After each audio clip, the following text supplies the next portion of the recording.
Hello, hello, hello, you guys. Welcome to Life Discussions with Dr. Jefferson. I'm your host, Dr. Jefferson, and this is a platform where we have accountability conversations around issues that affect melanated communities in America and abroad. Earlier today, I did kind of like a midday trivia thing, and I asked you guys what you thought about the content that is in the description below. And in just a moment, we're going to go ahead and we're going to give you guys the answer. And we want to know which of you guessed the correct answer. So, as soon as the show intro finishes in about 3 minutes or so, you guys will see me right back here and we're going to jump into what the answer actually is. Share with me what answer you decided what resonated with you the most. And also, additionally, tell me what it is that you require.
Hello, hello, hello, you guys. Welcome back.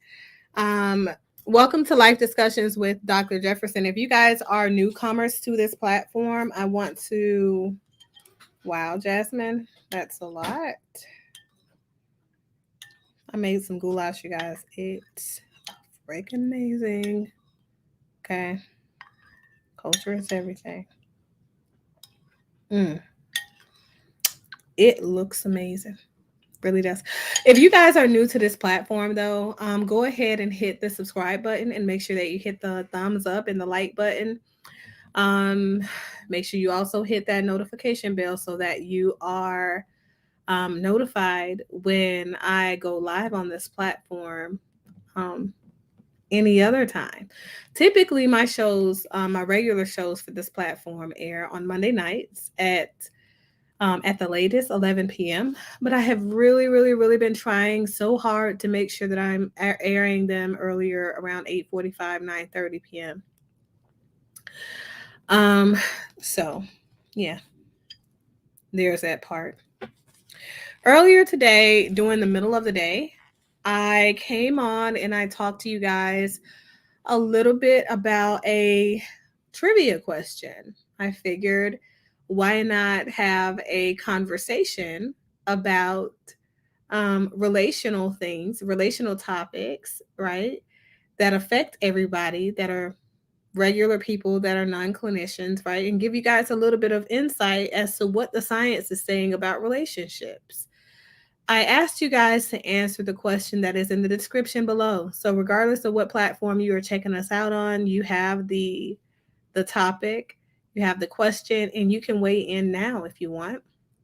Let us know which answer um, you think is the correct answer to both. But we're only talking about what science has kind of told us about relationships, right?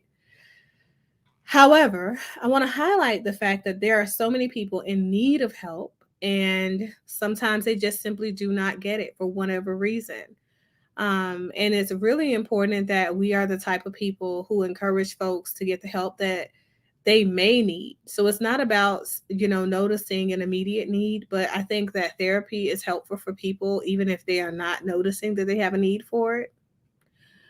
Um, you can always benefit from having an outside perspective, weigh in on how it is that you're living your life and whether or not you're congruent with best practices that, you know, align with the outcomes that you say you want for your life.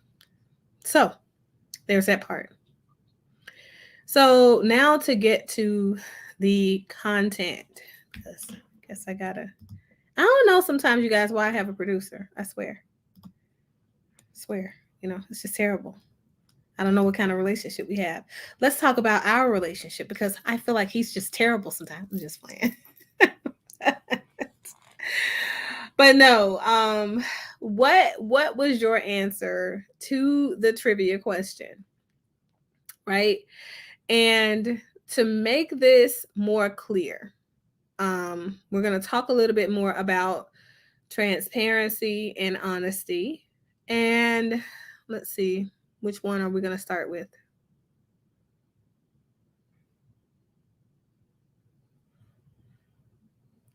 Okay. The look on his face. It's the look. Oh, do tell. Just choke the life out of him. No. Okay. So let's talk about transparency first, right? Because sometimes people see these two as synonymous in relationships. And when we're talking about relationships in this topic, we're talking about relationships of all kinds. So I want you guys to keep that in mind. We're talking about intimate partner companionships, but we're also talking about relationships in general with people that may not be your intimate partner. So this could be family members, it could be friends, it could be acquaintances, could be people that you go to school with, co-workers, right? People that you work with. Um, there are a tremendous amount of variation when it comes to relationships. And transparency means that people kind of are blabbermouth. They just kind of give you all the information. They don't hold anything back. They tell you everything about everything. They're the people with the tea, essentially. um, so typically these people will tell you everything, whether you have asked them for their way in or not. And you don't have to ask them, what'd you do today? You don't have to ask you, hey, where'd you go last night for dinner?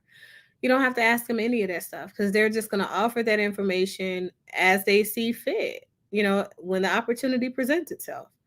Okay. So let's move on to honesty.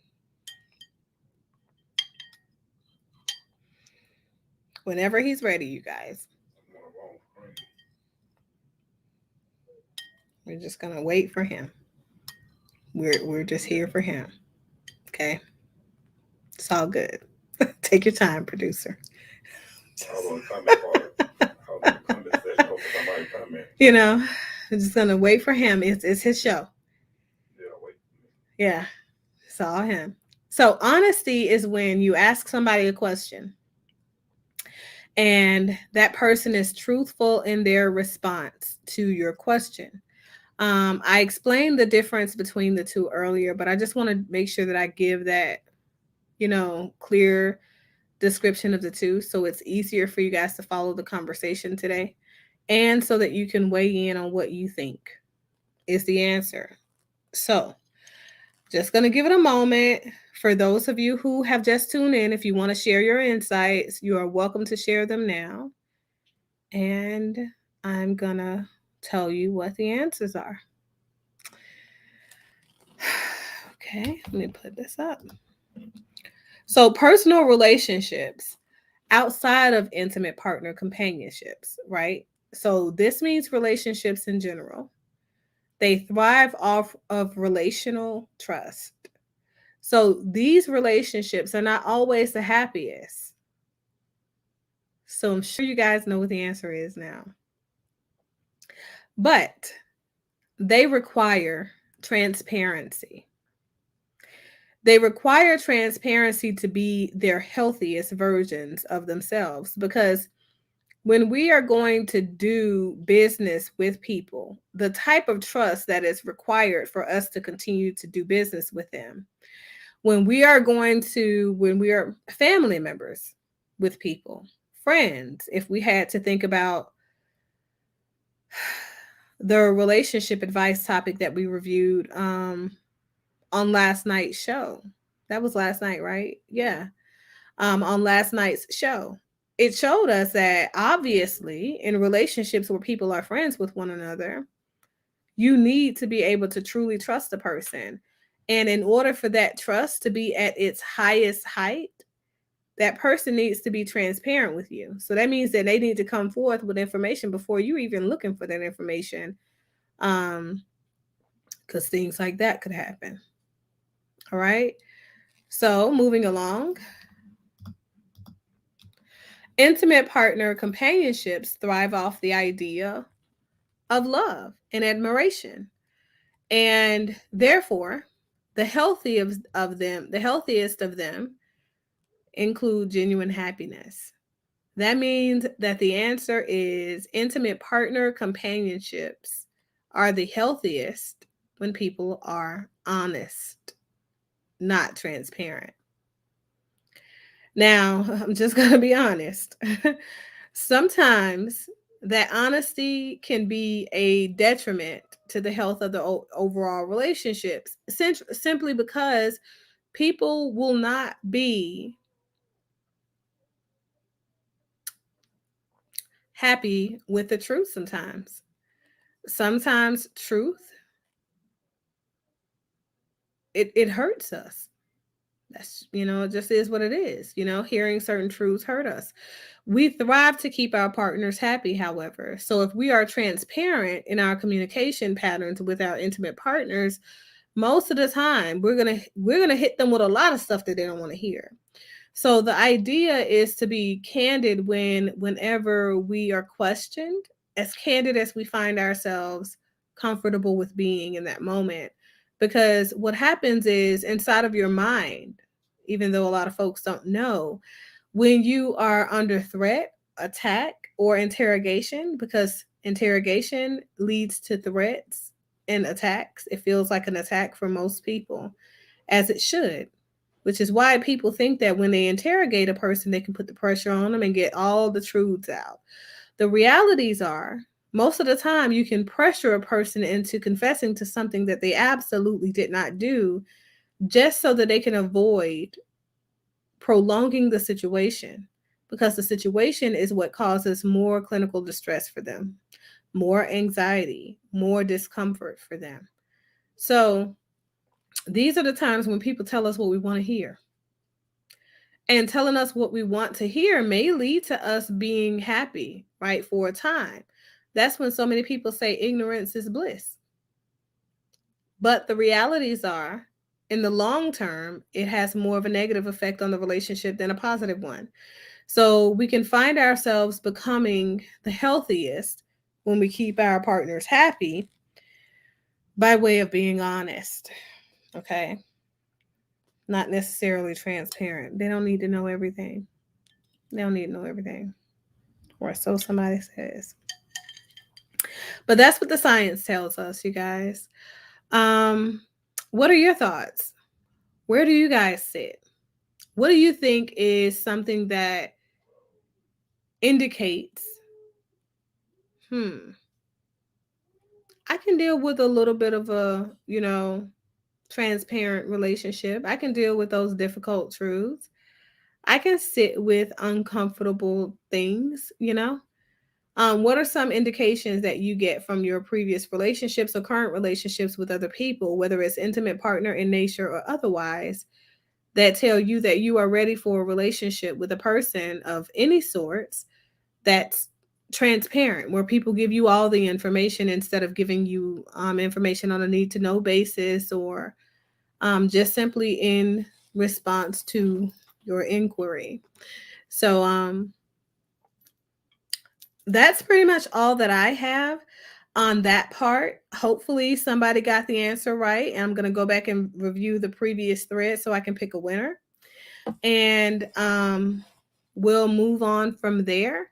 But I wanted to talk a little bit about where it is that women sit on their views of modern day relationships and what that has to do with this discussion.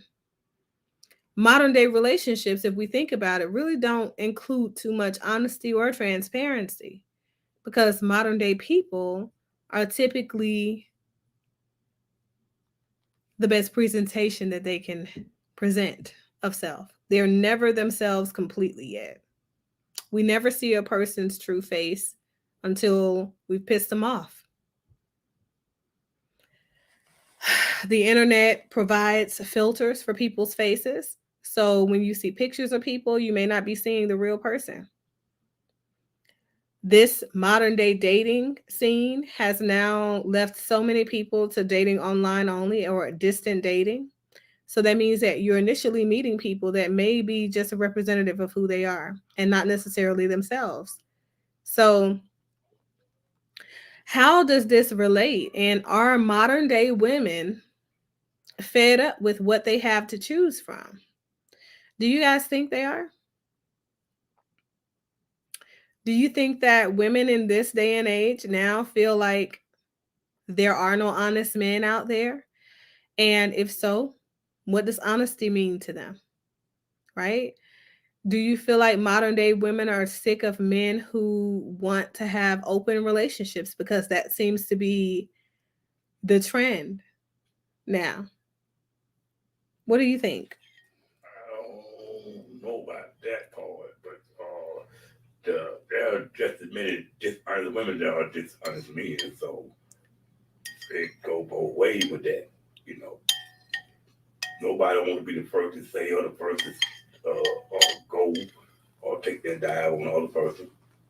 So it's a wait and see type game, a cat and mouse, or you look more wrong than right because it make you feel a certain kind of way when you first meet them, and you're not trusting them, but you're not letting them to tell all things you want to say to that person. So you kind of be a little reserved, Mm-hmm. and as you see them a little more, Mm-hmm. you open up a little more. They don't open up for you. It kind of sets you back, or you kind of expect the same, reciprocate the same type of response or something in that same line. So it's kind of hard to navigate that. What do you guys think? It's kind of hard. Hey, Rush, what's going on? What's going on? Rush, do you think that modern day women are fed up with their choices? Do you agree with the producer? He was just saying that there are as many dishonest women as there are dishonest men. They're more liberated, more than just sexually now. So it Women? yeah. Okay. So that respect, well, open relationship is more on their end than men end because they have more people in their life way more than men do on the average. Men are the hunters, but the hunters, right? Come closer so that so they can hear you better. But I was saying that women, not that they do infidelity, they have more people in their lives to have more encounters than men do on average. Okay, hold on. Okay, now they may be able to hear you better. Now say something. You mean lose my train of thought. I'm trying to make sure that they can hear you good I because know. you refuse to come over here. You act like I'm gonna give you COVID or something. No, it's just I ain't got to cut my hair on like that. I'm not on camera. Oh, well, ask that question again. He don't want everybody to be looking at him, you guys. Cause I'm not the one to be looking But at. so, but so my question is, and I want you to elaborate. You mentioned sexual liberation. So you mean sexual liberation only of women, or you mean sexual liberation in general? Well, I can't say that men ever had what you want to call a true sexual liberation because we always have been projected that to be that person, to do all the extra, extramarital, extra relationship, extra, or whatever you want to call it. But women now find themselves in a place they can do that, and most of them they don't want to be honest about that. So you find through the grapevine, through other ways, they're not who they're supposed to be.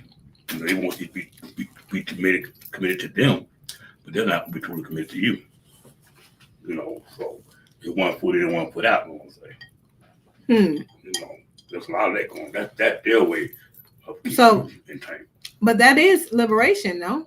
If men have always been the ones that were sexually liberated, they always had options. So Russ says women have too many options. That's why they can't choose a suitable mate. That's what I'm saying. They have to be the option. You're right. They have to be the options where they are being permissible with more options than they really can handle at one time. They confuse the whole process. They line everybody. You know what I'm saying? Men do the same thing. Okay.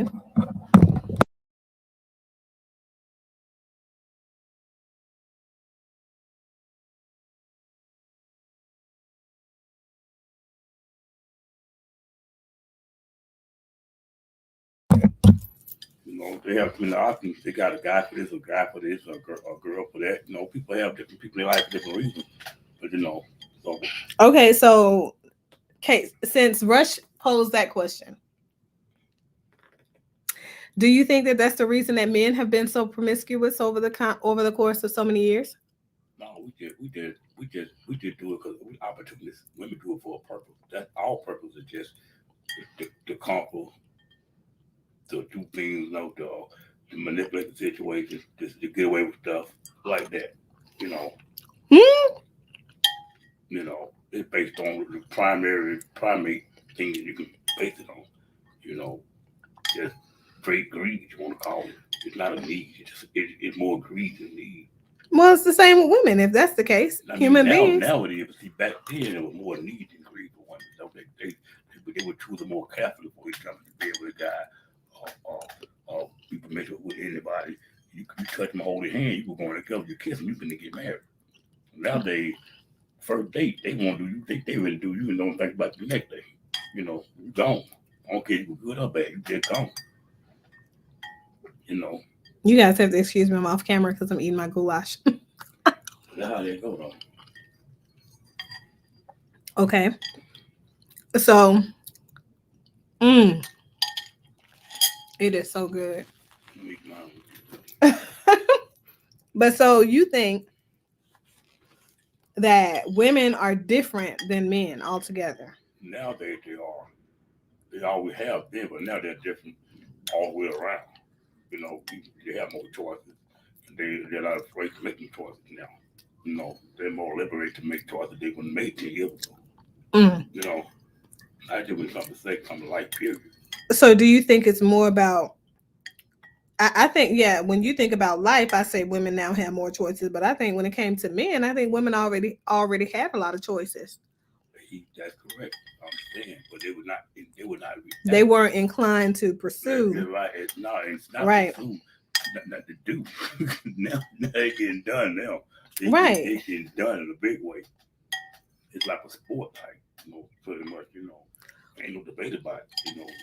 What you bring to the table, what you leave. So sex is sport now. Now it is. Yeah.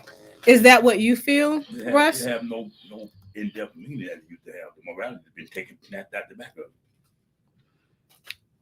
Says no, doc. Men genetic makeup is set to have more than one female. That's interesting. I'm a doctor, literally. When I went to med school, I didn't see anything about the physical anatomy of men that set yourself up to have sex with 5 women straight, see how far you get. That let you know that ain't what that is. Exactly. That ain't what they greed over the need. See what I'm saying? Yeah. But a woman set herself up 5 times straight and go through all 5 of them. A woman can. So genetically, a woman is predisposed to have multiple sex partners, but men are not. But Rush seems to think otherwise. So expand, Rush. Tell me what you mean. That goulash was amazing. Like, I think I'm gonna put some red lipstick on for this one.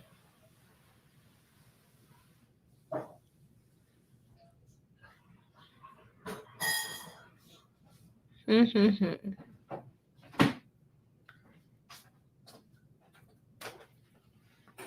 I'm 100% using you guys to put this on, but too, which is weird. I don't know how those like makeup content creators do that on camera. You know what? That is a difficult thing to do. It's the same you do in the mirror, though. Is it? Not really. I mean, not exactly, but kind of sort of. It's the same reflecting, kind of. It's like cutting your own hair. It's more of a feel than a look. I don't know. That's interesting. My red lipstick looks more pinkish on top of that. That light does that. You think so? If I stick my head in, it might make me look like I look dark off camera. Oh, you just dark in general. Hold on, let me get you the link. Oops, it says copy.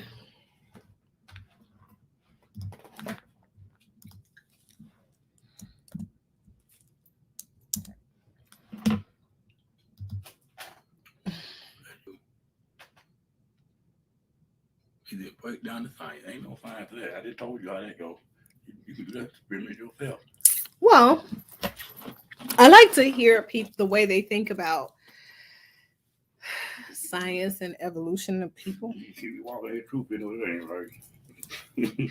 Well, truth is subjective, right? We live and we walk in the truth that we believe because it's based on, our belief system. So it might work for him. Anatomy and physiology just tells us a little bit different, story than that.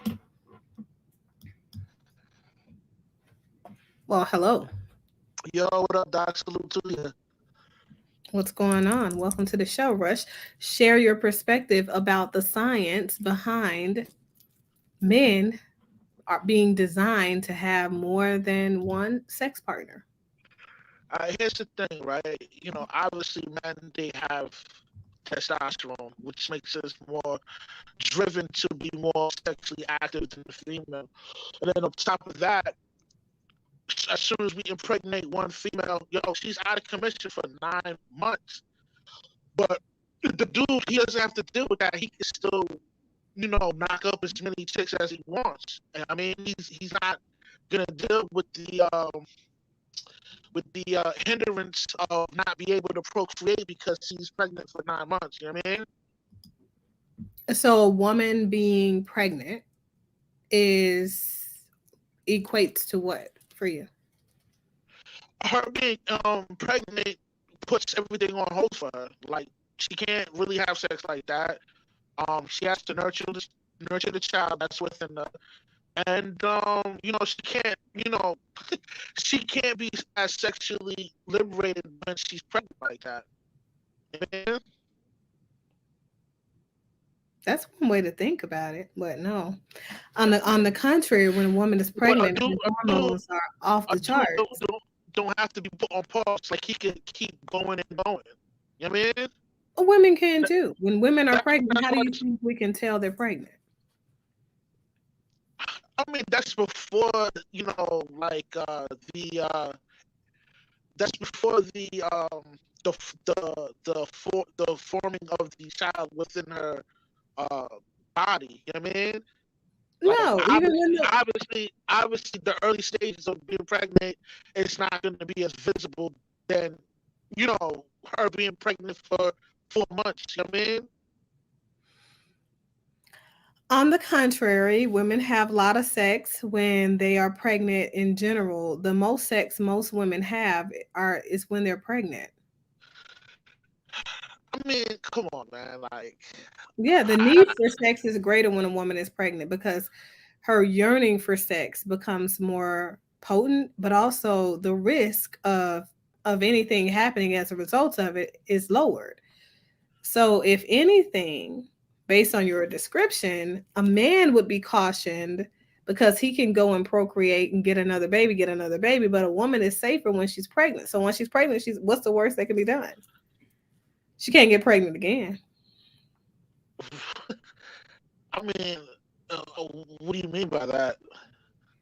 So, most women avoid sex because they don't want the outcome of pregnancy.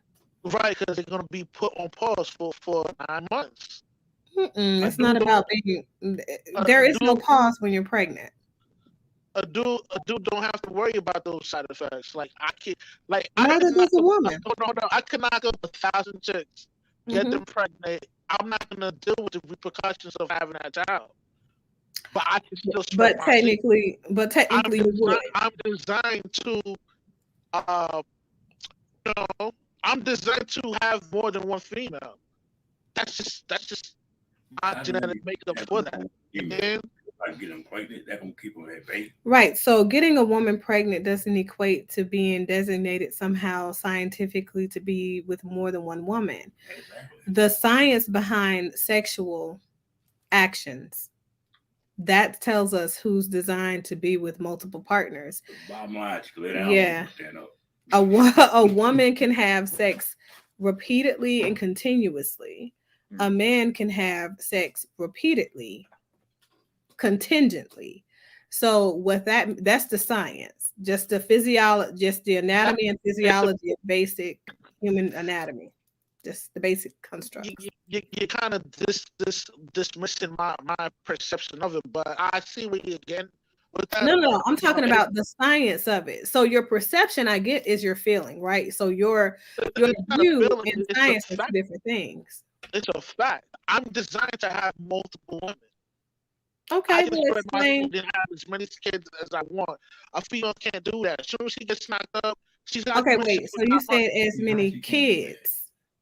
You said as many kids as you want, or as much Yeah, sex. as much as Okay, many kids as I want. Yeah, maybe, maybe not. So women it's and not a men, when we maybe. talk about This fertility, is why there's more women in the world than dudes. I mean, no, not necessarily. So when we talk about fertility, men have low fertility just like women have low fertility at some state in their lives. Women and men are equal in that capacity. The health of a person's life leads to the wealth of a person's fertility. The lack of health in a person's life leads to lack of wealth fertility wise. That's You why said the right fertility word. You said doctors, testosterone the first time. That's what, testosterone is in both women and men. but for me it yeah, declined. but I have more I have more testosterone than the average female. Like You're it's supposed to. So that's what deciphers exactly. the male and So the female, but those are just different types of hormones. So the same way that you also have estrogen, women have estrogen too, but they have more than men because that's what makes yeah, them you a have more of woman. it. You know what I mean? Yeah, Yeah. but your testosterone doesn't lead, yeah, your testosterone doesn't lead to anything around. It doesn't mean that you are To more me, because inclined to have more sexual without partners. It means without the have amount of less. testosterone I have in my body, I would not be as sexually driven. You know what I mean? Yeah, Like, so sexual drive, your libido is based off of whichever dominant gene is essential for your sex. For you, because you're a male, it's testosterone. For women, it's yeah, but for women, it's estrogen.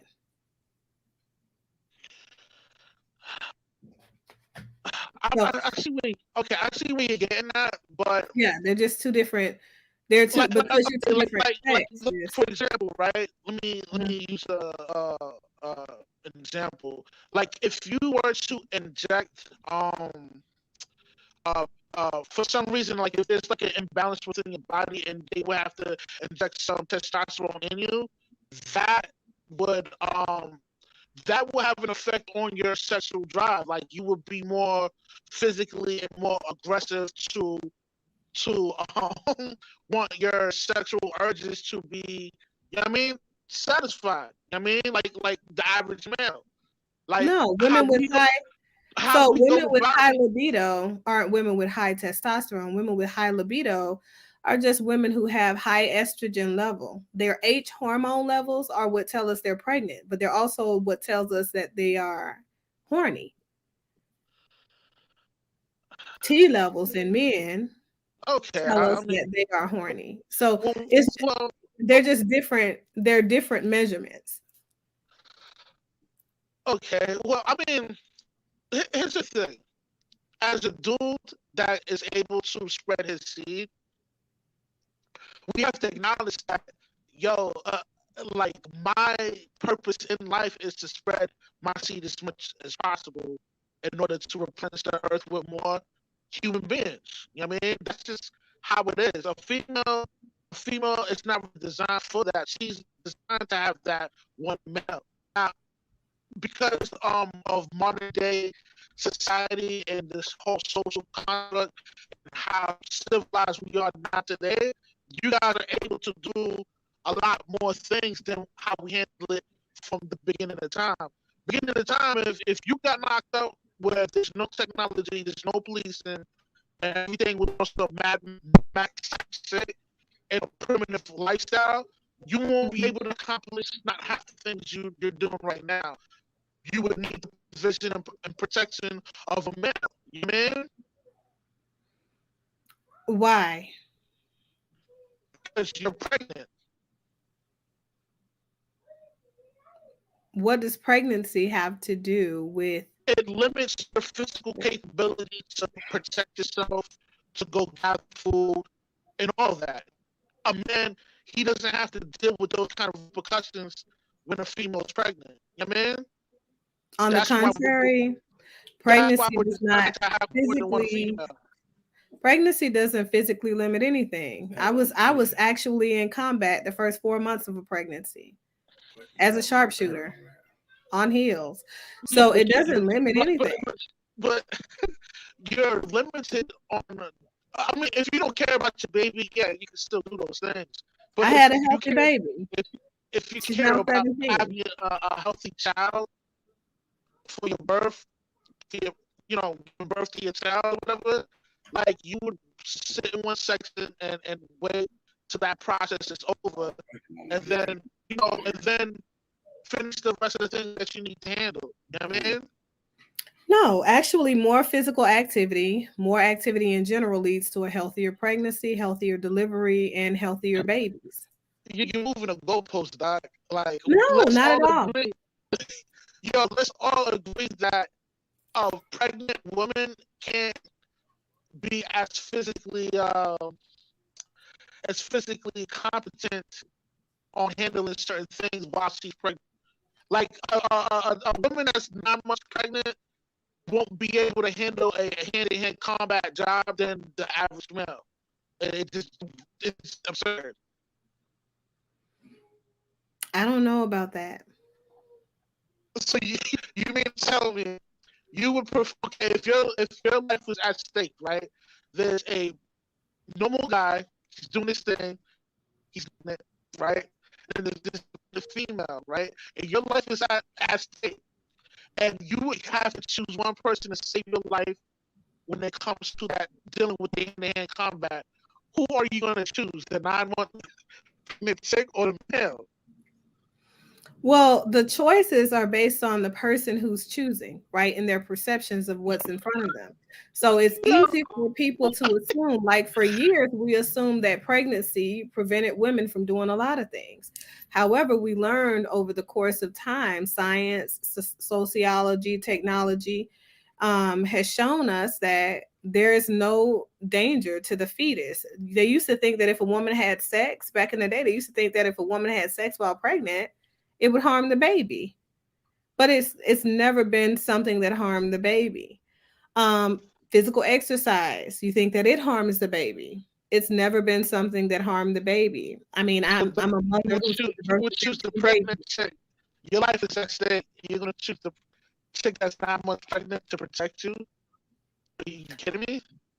Oh, well, I would have to look at their history. For me, I care about the history of the person. If I had a person that was 9 months pregnant with the history that I have as a female, but also as a military leader, combative soldier, I would pick that person over a guy with no experience or just street experience. Okay, now you're Hands down. trolling me, but I get it.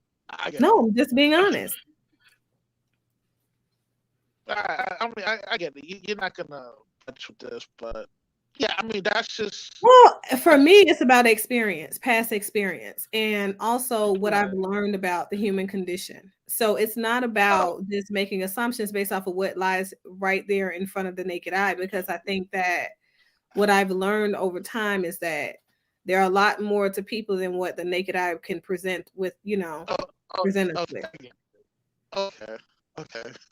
But if you say scientifically men are designed to have sex with more women, then I would expect for your argument to be, well, science has shown that men's penises don't deflate after having an orgasm or climax. Science shows us that women, after having an orgasm or climax, are even more interested in engaging in sex than they were when they first started, which is why most women, even if they don't normally have climactic experiences after having sex with their male counterpart when they're curled up in the fetal position and no longer functional, waiting for that extra 5 minutes to come. Women go in the bathroom and take care of themselves. That's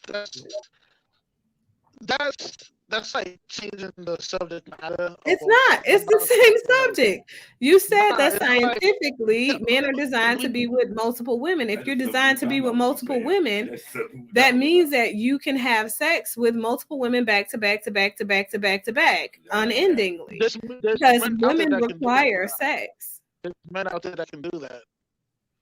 No, there are no men out there that can do that without any assistive technology. Right, And even with the right, assistive right, technology and medications and herbs that we give right. them, they still can't go from woman to woman to woman without breaks. That's not true. I'm just saying what the science says. As I'm a you sex get older, it therapist. get harder. Yeah. I guess we can agree to disagree, but you I mean, know, my personal perceptions are not the same as my scientific evaluation. My personal perception would be that people in general are designed to be with a partner longitudinally, whatever that partner looks like. Could be different partners at different times, but partnership, intimate companionship, that is an essential component to people being healthy emotionally and congruent emotionally in life. But, you know, we see every day where people have those partnerships, at one point in their lives, and then they evolve out of having those partnerships and they evolve back into having them and they now have no partnership. We see that dance go back and forth all the time, and people are still quote unquote surviving, but they're not thriving. So it's about whether or not we're thriving in life and we're meeting and exceeding the standard, or if we're just barely making it. So my personal purview would be, people do what it is they feel like it's necessary for them. And I encourage them to do that. But when we're talking about meeting the basic needs, I think the realities are so many women have been in relationships longitudinally for history, since the history of human beings, and they've not voiced that they were discontent, not to their husbands. oh So well, the male ego built up more. Well, and I more. mean, the only difference is like women's how can I say women's the cons of women's behavior is put in at light. It's just now guys are figuring out the true ways of female nature. You mean? It's just that nobody knew about it back then.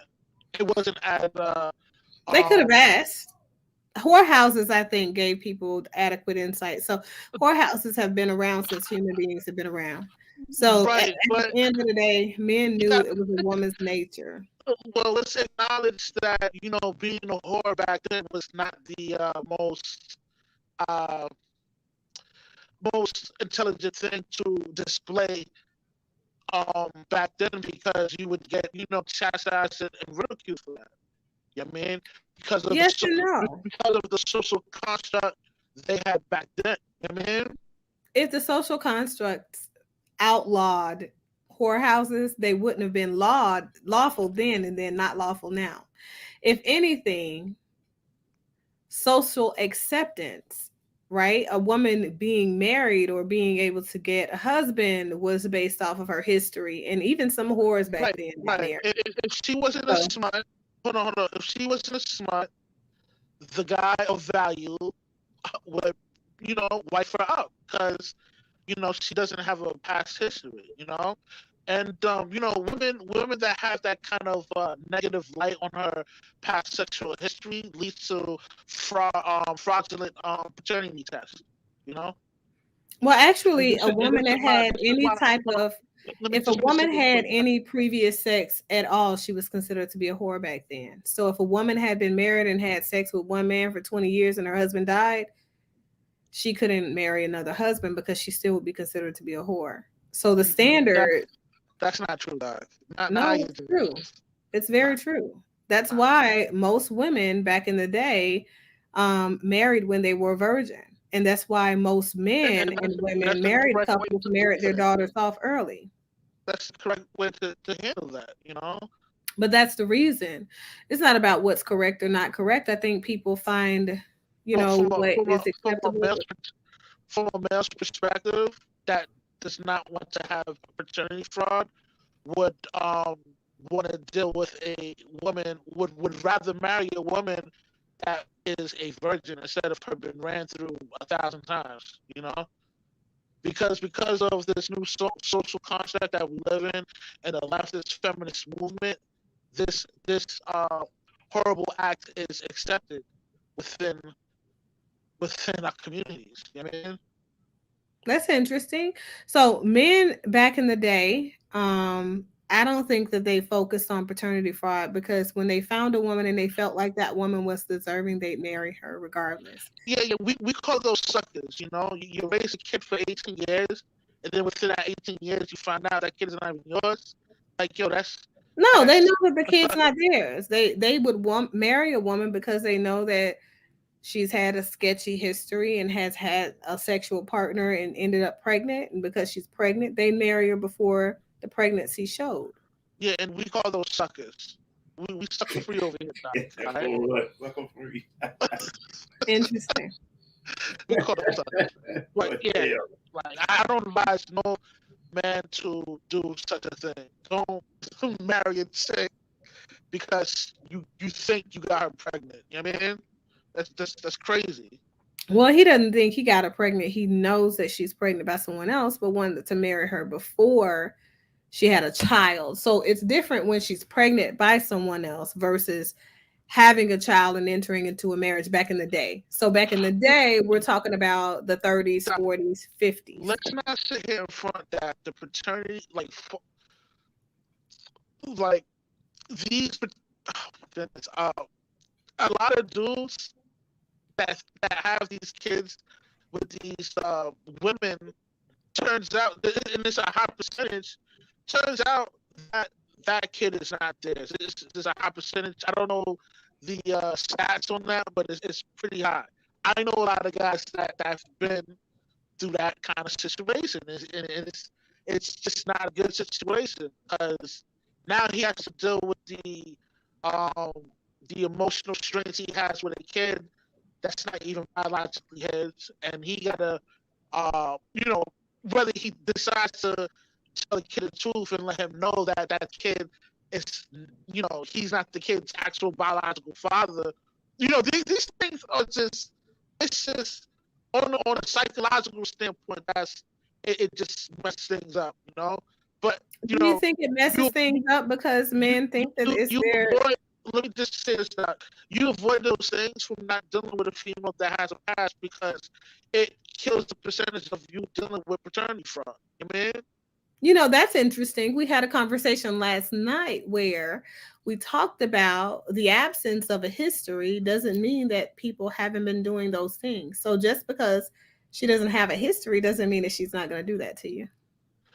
Well, I'm a man of how can I say it? I go like I'm not gonna I want to say this respectfully. You know what I mean? Like I'm a type of dude that's logical. You know what I mean? If Mhm. something, if a female's behavior is her being smutted out, you know, 9 times out of 10, you know, that kid might not be yours, man. You know what I mean? But if she lives, if she was raised right, you know what I mean, and you know, and the kind of lifestyle she chooses to live, you know, and if she's not living a liberal sexual lifestyle, then it chances of her giving another man a paternity fraud. You know what I mean? Like it's just logical, not like that. If she's a smart, Interesting. it's just smart. It's 9 out of 10. If there's a kid involved, you know the kid is not going to be yours. You know what I mean? It's So what probably like a happens to those people? 90% chance that kid is not yours. But see, these guys are raised to be suckers, what you call Mhm. blue pill niggas. You know what I mean? Mhm. Because they OD on that blue pill, you know, they think they have to take up this responsibility of taking care of another man's child. You know what I mean? Even when they find out that kid is not theirs. And I think that's just repulsive. You know what I mean? No man should be raising another man's child. Hmm. That nigga's a sucker if he does that. Okay, so let's say that what you're saying is true and that no man should raise another man's child, right? So let's what about those men who are in those relationships with those women who have no history and Mm-hmm. they end up, 20 years later after they decided that they won because they did not marry the woman that had been smutted out. Nobody had any history of having sex with her. She had no known history in the town or her previous town. He married her. However, when push came to shove and their daughter at age 20 needed blood from her father, he found out that the daughter was not actually his. Then what do you say about your theory about that proper vetting and looking at the history and allowing that to tell you the propensity that you won't be, subject to paternity fraud? Well, here's the thing, Doc, and Mhm. I respectfully say this: that guy who found out 20 years later that his child is not his through a blood transfusion or whatever, Mhm. he did not properly vet out that smut. See, this is what smuts do, right? They get smutted out in other areas other than their personal location. You know what I mean? Like, and for example, like a female, she could be raised in, I don't know, Brooklyn, New York, right? And in Brooklyn, New York, she's known as a good girl. But when she gets to New Jersey, she's getting trains ran on her. You know what I mean? And women, these kind of smuts do these things to protect their reputation. You know what I mean? They don't want the Mhm. reputation to go out knowing that she's been passed around. You know what I mean? So that sucker who found out that his daughter wasn't his, he did not Mhm. properly vet that smut because now he just realized he just realized that his wife is a whore. You know what I mean? Possibly. Possibly. So, what would you consider? What would be the qualifications for you to say that a woman is a whore? Well, I wouldn't. I don't go around calling women whores, but I mean, no. I If you're gonna call a thing a thing, call a thing a thing. I So, use what that would be the terminology. qualification? I use that terminology because the example that you use, that a male finding out Mhm. 20 years later that a child is not his, I Mhm. refer those kind of women as whores because it's a evil act that she pulls. So it's just a way of somewhat demonizing that bad behavior. Because nowadays, women that have bad behavior, they get positive reinforcement for that bad behavior. You feel me? So, so what is the bad behavior? That's what I'm asking. Well, the So, bad what behavior what is is hold on, hold what on. is what The bad behavior equates to the bad hostility? behavior is when a woman marries the guy, lies to the guy saying that this kid is his when she knows the kid is not his, and then 20 years after she has to explain, she better have a good explanation why that child is not that man. That child is not his biological daughter. You know what I mean? Like it's repulsive to me, you know. And this is why dudes stay away from women that have a past. You know, Right. I'm sure. So what if he married the woman and she was a virgin when they got married, but here it is 20 years later, he's this figuring out this isn't his baby. He's discovering that. And what can it if happen? Yes, but upon that's asking her, what that's if just she not says, "Well, I that's had not sex with your best friend too. Only the not people the she that's not had the sex with is him and his best that's friend. So his not best friend's come the on. dad." Let's be realistic here. I'm being realistic. A I'm female, a being- female, a female that gets married while she's a virgin, obviously, for her to even have that kind of self-discipline is just remarkable. So, I mean, her state of you mind, her think that perception. equates to self-discipline?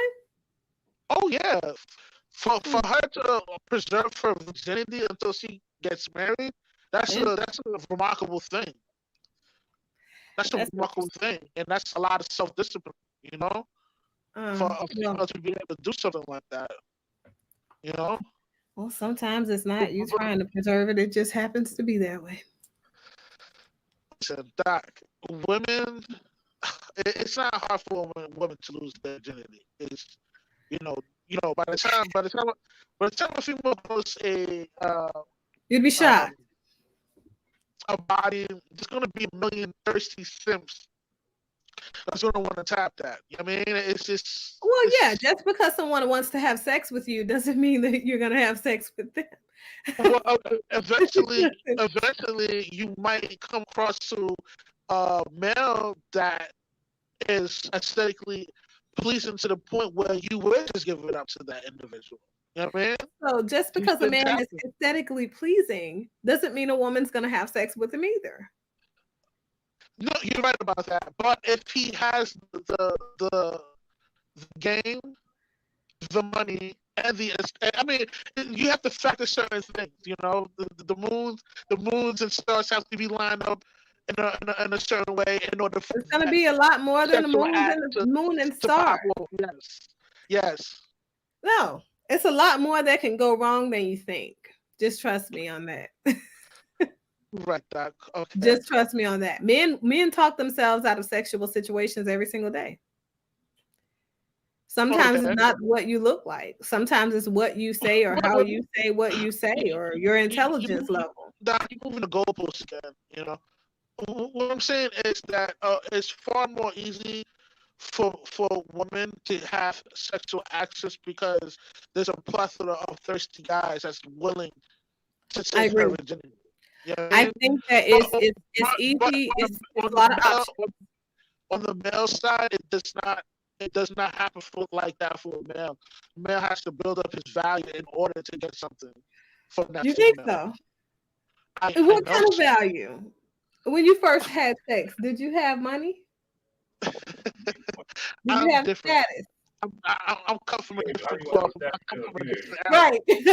The vast majority of men in America have sex when they're teenagers. There is no money, there is no status associated with that. They just do it. People want to do Yeah. it. Curiosity. Hey man, you're supposed to be on my side, not the dark side. Come on, man. I'm just saying that's the vast majority of humanity in America.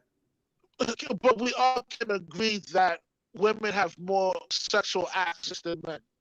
Oh, I Can we agree. at Women least have come to this sexual conclusion? access, but the options, see, that's the thing. And when I asked that question about are modern women just fed up with what their options are, that's why I'm asking that The, question the because reason the women have reason been fed up the with their reason options why for a long the time. reason why um there you guys think that there's not that much of good options out there is because you guys have way too much options. So you the side effect of that is causing a female not to choose at all. You know what I mean? Like this is why there's a lot of delusional middle-aged women believing that there's going to be this Prince Charming that's going to play cleanup guy and wife them up and deal with their baggage, which is not true. A dude that has bread in that kind of dynamic of the relationship is going to choose a younger female that have no baggage, that's submissive, and you know what I mean, and so on and so on. You're Oh, that's interesting. So, but that's what I'm saying. Official Urban Therapist says that the status is popularity in high school and character. And it could be, No, but it is. It is. The guy that's the quarterback of his high school is gonna have a high probability of getting laid with the dime piece than the guy that's in band. You know what I mean? It's just interesting. it is what it is, dog. And nowadays, women exercise hypergamy on steroids. You know what I mean? It's just ridiculous. Mm-hmm. That's interesting. So, you think that women of modern day women have less options, or do you think they have more options when it comes to quality suitors? Okay, let me break down that science. Women from ages 18 to about, I say about 50, they have a plethora of options of males. You know what I mean? Now, I'm not even going to go into quality right now, but a woman, But that's a what woman this from the topic age of is about. It's about a quality woman. over quantity. Women Well, okay, realize. I'll break down that science because I just don't want to come off as an asshole on your show. No, women realize there are a lot of men out here, but the Right, quality is what women are talking about. Modern day women are right. saying But that the quality is just not this out is the issue that a lot of these middle-aged women, there. they're delusional. From the age of 18 to 25, Hmm. that's a time frame where you're supposed to lock down your suitable candidate. But because of our social construct and the leftist feminist movement, Hmm. these women think that they could bag a quality male past their 30s, which is absurd. By the time you hit 25, you better lock something down officially. Now, there are some anomalies out there, Hmm. like the attractive female that aids decent, keeps up with her body. You know what I mean? Keep the body tight. She hits the gym. She eats right. So because there are some attractive old bags out there. I can't even front. You know what I mean? But a guy's not gonna wife up that old chick. Most most chances, the percentage of a guy bagging an old chick like that is slim. I mean, either if that were to happen for the female that's past her 30s, and the guy's wife her up, she's lucky, or she's dealing with a simp on steroids. Now, A the simp chick on that's in her, steroids. yeah, the chick that's in her 20s that backs she's gonna at her 20s she's gonna get the best quality of males that she can because of her youth, her beauty, and her submissiveness. You know what I mean? So she's gonna she's gonna attract the good, suitable candidates. But once she passes that age range and her beauty starts to fade, and she Mhm. becomes more insubordinate, then her Mhm. chances of her locking down a high value male, quote unquote, is at risk because you know what I mean? She done crashed into the wall. You know what I mean? And everybody know the same, man. The wall is undefeated, man. You're not gonna beat the wall, my nigga. It's just not gonna happen. Well, what's the wall? I'm curious as to what the Well, wall is now. the wall is that. Oh, you gonna make me explain this for real? I have absolutely no idea. And You this know what the wall that you wall talk is, of, man. Come on. You know what the wall is, man. The no wall is idea. undefeated. You know what I mean? And these delusional women out here think that they could box with the wall. You can't outbox the wall, man. It's you're not gonna beat it, man. You know what I mean? Well, what's the wall? Bring up the official Urban Therapist last comment. The quality. Mhm. There are quality, but the definition of what quality means can be unrealistic and disingenuous. That's an interesting take. That's an interesting take. I kind of agree with And some of the that. and the producer said that he feels like there are lack of quality women, just like there are lack of quality men. But It's a lot of women that, but the quality kind of, especially you get a certain age range, it get different. well, I think it's all age ranges. To be honest with you, I think the let me just tell you guys what my thoughts are. My thoughts are there are a lack of quality people because society has devalued the values that we used to value, I, and as a I result, disagree, Doc. I disagree. conditioning of human beings is very different. So, the quality that we once looked for in people, it's just simply not there because it hasn't been conditioned. But we have those same expectations. What are you expecting them to just fall out of the sky? I disagree, Doc. You know, Okay. and I'm gonna say this. No, no disrespect, Mhm. but there's a lot more good dudes than good females out there. You know what I mean? Mhm. I see a lot of dudes handling the business, they doing their thing. You know what I mean?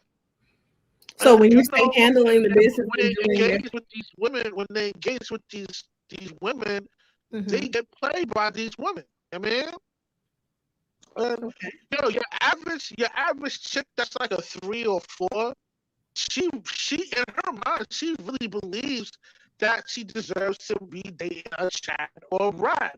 And I'm like, yo, nah, Oh know your wait. place, man. What? The average female is not gonna politic with the average male. She believes in her mind that she deserves better, which is absurd to me. Okay. You know what I mean?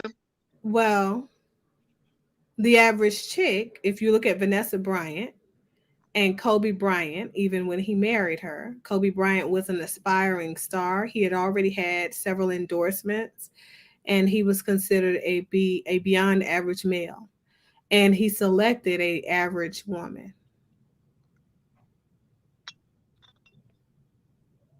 If you look at what's her name? What's that girl name? The one that's married to that light skinned cute basketball player.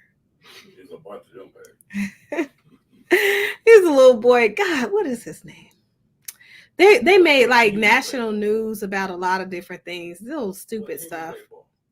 I don't know. I don't like basketball. I just know Steph Curry and his wife Aisha. That's her name. So Steph Curry, right? When he met Aisha, he was above average male in looks, status in high school, his propensity to go and do great things, his family background. And he married, he went into a relationship, right? Steph Curry. He went into a relationship with a girl that was an average girl. He selected an average girl. And not only did he select an average girl, he married her. Now he had above average Hold options. on, hold on. First of all, Aisha in her younger days was really attractive. Let's not even Oh no, we're not talking let's about not, let's we're not not even talking front about that. how We can't front that Aisha's still cute once now. So once even no, though, she's not cute. No, she's not cute. so But even she though, was even though she attractive is in her younger years until she right, hit so that even though block. she is But yeah, physically attractive, right? right. Physical attractive doesn't do anything. That does Okay. nothing for the value of a But woman. you're making it seem like, Chef Curry's dating a two or something. You know what I mean? When he bags his female, and that's not the case. She's average as when we're thinking about all of his options in his stardom. He could have someone that is bringing in the same amount of money as he's bringing in. He No, can have someone who is more beautiful that is you know, available and Doc, single. Doc, I'm Doc. I'm not there yet. This is I'm why getting there. I'm getting there. Don't mention King your James. thoughts is kind of distorted because Not a man don't care how much a female makes. It doesn't it doesn't it what makes a male attractive is his money, his ambition, and all that. Those qualities does not make a female attractive. mm-mm. So So I don't. his current financial status is not what makes him attractive. You know that It's by about, yeah, it's about his potential and the way that he treats you as a man, his character. So a lot of people are now Right. having the conversation about Dr. Dre and why he was divorced. And a lot of people are now seeing the child came out and all of that good stuff. Why do you think his wife divorced him? First of all, the The way content of his Dr. Dre. character is what declined, Hold on, not his hold on, dollar amount. First of all, the way Dr. Dre backed this chick, it was only a matter of time until she pulled the stuff that he pulled. Like the way he backed it was not a how can I say, not a it wasn't a righteous thing on how he pulled this chick. You know what I mean? Like What do you he backed mean? up on he bagged her and stole her from another ball player. Like it's not like he met her in high school and they've been dating ever since. No, he was smashing while she was still married, and after that marriage um was done, that's when that's when they went and that's when they decided to tell the world that they was actually dating, and then down the line he ended up marrying the chick. But the way you get them, that's how you lose them. You know what I mean? So Not all the that was time. only a matter of time before that she pulls that stunt, man. You know what I mean? Not all the time. But so Dr. Dre was married for over 20 years, and his marriage yielded lots of life and longevity. And it wasn't his dollar that attracted his wife. Even Snoop Dogg and his marriage, it's about character. The content of a man's character is what keeps a woman with him. The same thing for a woman. When a man is looking at a woman to potentially marry, he's looking at her character. That's why I asked you those questions earlier about what justifies that a woman is a whore. So a man has a tendency. Right, exactly. A man has a tendency to look at a woman's the way that she carries herself. And some women are very loose with the way they carry themselves. And for so many men, right. And for so many men, they would equate that to a woman being a whore. That woman may be a virgin. Well, the dudes that say that they're probably not socially calibrated to the point where they could decipher whether if a female's a whore or not. You know what I mean? Like that's on that individual to have enough insight and enough game to figure out whether if she's a smut or not. You know what I mean? Yeah, but see, that's why so many men in this day and age are running into walls. That was Well, something that worked for years back in the day. We live in a day and age where a lot of these guys they OD off that blue pill sip stuff. You know what I mean? There's a lot of suckers. There's a lot of suckers around that's walking around waiting to get. You know what I mean? Waiting to get played. You know what I mean? Well, I mean, you could say that, or you could say the fact that the reality around this whole situation is that the social expectation and the social congruence of people in relationships that has declined over time. So people's expectation, yeah, Well, I think it has more to do with society than it does the internet. The internet is only a tool. Well, It can be hold on. used to Let's not further the dismiss. agenda. Let's not dismiss what he's talking about. He's kind of right. That anything that goes on in social media does have a strong influence on how people But interact with each other. right, but that's the thing. Social media only exists because society exists. So the larger construct of society creates social media because that's how they communicate with more people. So society's standard motivates what it is that you convey. That comes and it supersedes social media access, because even if social media access were not a thing, society at this point would still be how it is right now, and we'd still be having a declination of people I don't agree with that. and the quality of people. Because of social media, Well, yeah. it Okay, so I'm going to give you a good example. So before social media took off in the 80s, we didn't have social media.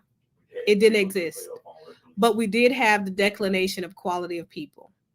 And that came not by social media, but by society standards. So when we deconstruct the things that are the basic constructs of culture and humanity, it declines the human being's quality at the outset. So that's where it first started. That's where we decided then that people could divest from going to church, but they wouldn't be shamed for it. After that, we moved and we took it a step further. Now we're going to remove church from the school system as well. Once they did that, the further decline continued. And it continued and continued. So each generation contributes to the lower quality of character of people. Right. So, it doesn't matter whether or not social media exists or not. People are still going to be people, and people are still going to be the detriment of self, because people are always going to be looking for a way to get out of being shamed. I totally disagree with you on that, but I see what you're trying to say, but nah. I mean, I'm just saying, we didn't have social media back in the day, but we did have lower quality of people because we had a lower marriage success rate. We didn't have social media. A woman, sexual liberation wasn't a thing to feed off of. Like, she accepted. No, that was the beginning of women in their sexual liberation. She was an average female. She accepted the fact that she would most likely marry an average guy within her city. Absolutely not. But when the social media came to play, that decent looking chick from Wisconsin could get hollered at from a ball player that lives in California. Yeah, I mean, they could do that back then. This changes. No, they did not at the rate we're at right now. Come on, Doc. Yeah, so it's not about the rate. It's about realism. Social media has a huge impact on how we interact with each other, man. It only has a huge impact on how we interact with each other, but not society's constructs. So the constructs of society shaping itself in whatever way it's going to shape itself is based off of norm culture or norm criteria in culture. So social media was not a thing until 2002, 2003, 2004. It took off. 2009, it really took off.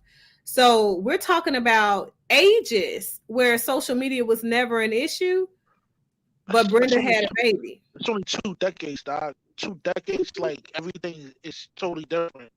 No, it isn't. It's more than 2 decades. What are you talking about? We're talking about 4 decades before the 2000s. From 2000 we first started to shift. The first shift was noticed from the 1960s. Next shift, 1970s, hippie era, 1980s. Big movement of women at the very beginning of 1980s, 1990s. Yeah, but it's not as impactful as social media. Yeah, it was very impactful. You can see the impact by seeing the welfare lines. It did its thing. Yeah, it did its thing, but not at the rate what social media is doing. No, it did it at a more dangerous rate back then. Yeah, well, we're not gonna come in agreement with this, but I'm looking at the history. I lived through it, so it's a little different than for me because I've lived through all of these different ages. And you're just an outside observer. I just don't agree with it, but I understand what you're saying. I just don't. Right. But I mean, how many? So the thing is, wisdom is invaluable. Why? Because people who have perspective live perspective. Comes with life experience. Yeah, I know this. Exactly.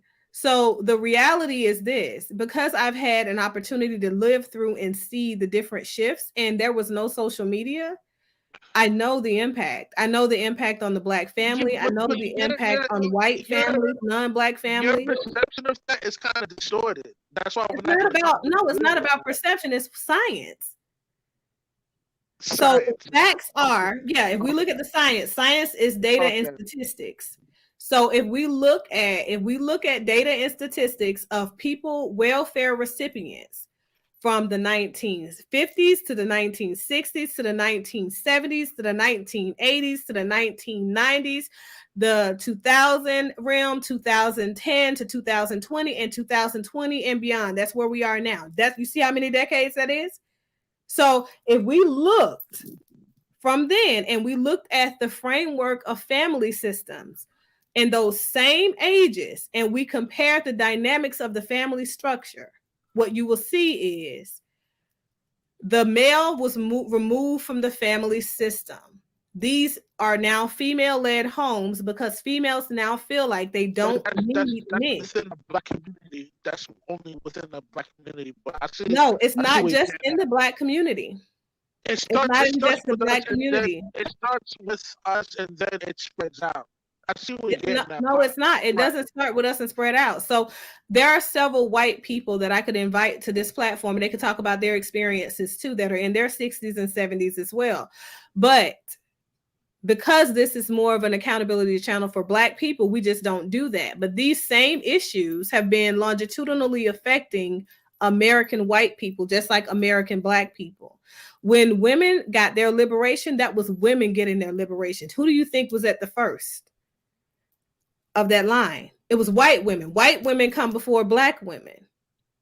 So just like Black families were affected, white families were affected. But because this is not something that people talk about, because the idea is to focus on the Black community. The declination of family structure is the declination of family structure.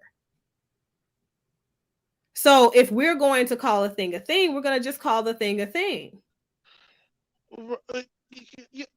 Okay, Doc, we're not going to come to an agreement with that. So let's just agree. Of course not, because I look at data, statistics, and science. You look at perception that's based off of emotion. I do too. I'm a pragmatist. For me, it's what makes sense. Longitudinally, if a male is going to say that a woman is a whore, you can have science. A female that's 9 months pregnant will be just as sufficient as a strong male in a hand-to-hand combat, which is crazy to me. Well, so you don't go by statistics and facts.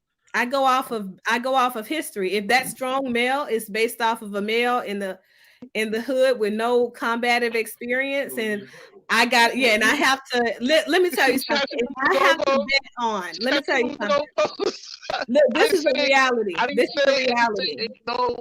This is a reality. Right now, this country is probably its most vulnerable than it has ever been in history.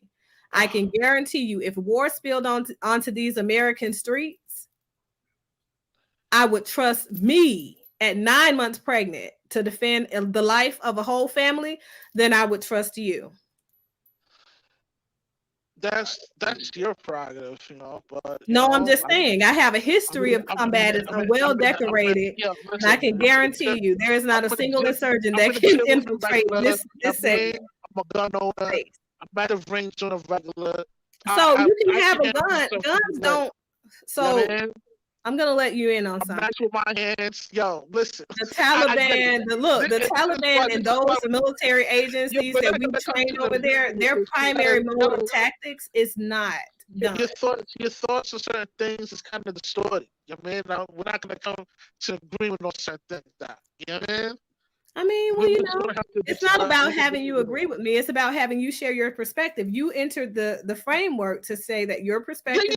And I gave my piece, and you're not really scientifically, men you know, we're having a little. We're geared up to have sex more than women. Yeah, More partners. That's what you said. I disagree with Uh-huh. that. Fine. The producer is a male. He disagreed. The anatomy and physiology of the human body tells us that a woman, if anything, if we were just doing that basic core comparison, Disagree. a woman would be geared up to have multiple partners than a man because a woman has no fail-safe mode. I totally disagree. With Yeah. that. You can do it more. Right. Yeah, man. Pregnancy doesn't mitigate a woman's sexual because drive. of modern day time, you guys are allowed to believe this delusion. You know what I mean? But if we was in prehistoric time on some Mad Max type lifestyle, you would not be talking like this right now. You know what I You know mean? why? Prehistoric times was pre-information age, pre-enlightenment age. Nah. Well, see, living a primitive lifestyle shows an individual true nature and character. You know what I mean? If you replace, you know, I don't even want to go there with you, but you know what I mean? It's just how it is, man. You know, if a chick were to get pregnant back in the day, her physical abilities are limited because of her being pregnant. Well, maybe her physical. So I would agree. If a woman got pregnant back in the day, her physical abilities would be limited based off of perception, because her perception is that she can't do anything because it would harm her baby. Science has shown us, however, that that's not a truth. That's not a true statement. Yeah, be for real. I think modern day women have a more high body count than men do. Yeah. You know, so I'm not disagreeing with that. Well, if the male was naturally geared up to have more partners, then they would have a higher body count based on your. I'm not disagreeing with that. Yeah, women have been sweated out since the beginning of the day of time. It's just now guys are being hip to the game. Like the average male is being hip to the game on the evil acts of female nature. You know what I mean? That's interesting. I don't think they should do an agreement. If she got 5 men, he got 5 women, go through them all the same day, see who come on top. She's gonna win every time. Well, it depends on what you're basing that off of. So if a woman and a man both have 5 partners, so you got to ask about the optimal satisfaction of the partners. So if you asked about the optimal satisfaction, if you had a male with 5 women to satisfy in a given time and a female, then of course the female will win. But I think it depends on how much time you give them. No, I'm talking about, but you can give a man, because a man if he have time to rewind, to recalibrate himself, get himself together, he might be able to have a dog in the fight. That's the only way. We talking about the fact, man, continuation. So what do you think about that, Rush? If you gave a man 20 minutes in a room.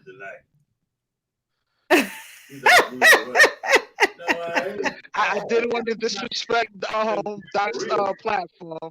That's why I say that. But okay, so come on. Okay, Rush. So you have 20 minutes. Hold on. So let's say you have let's say 15 minutes. Okay, so let's say you have 15 minutes, Rush. I would if I had to. If I felt like I had to, I would. Let's say you have 15 minutes, Rush. 15 to 20 minutes.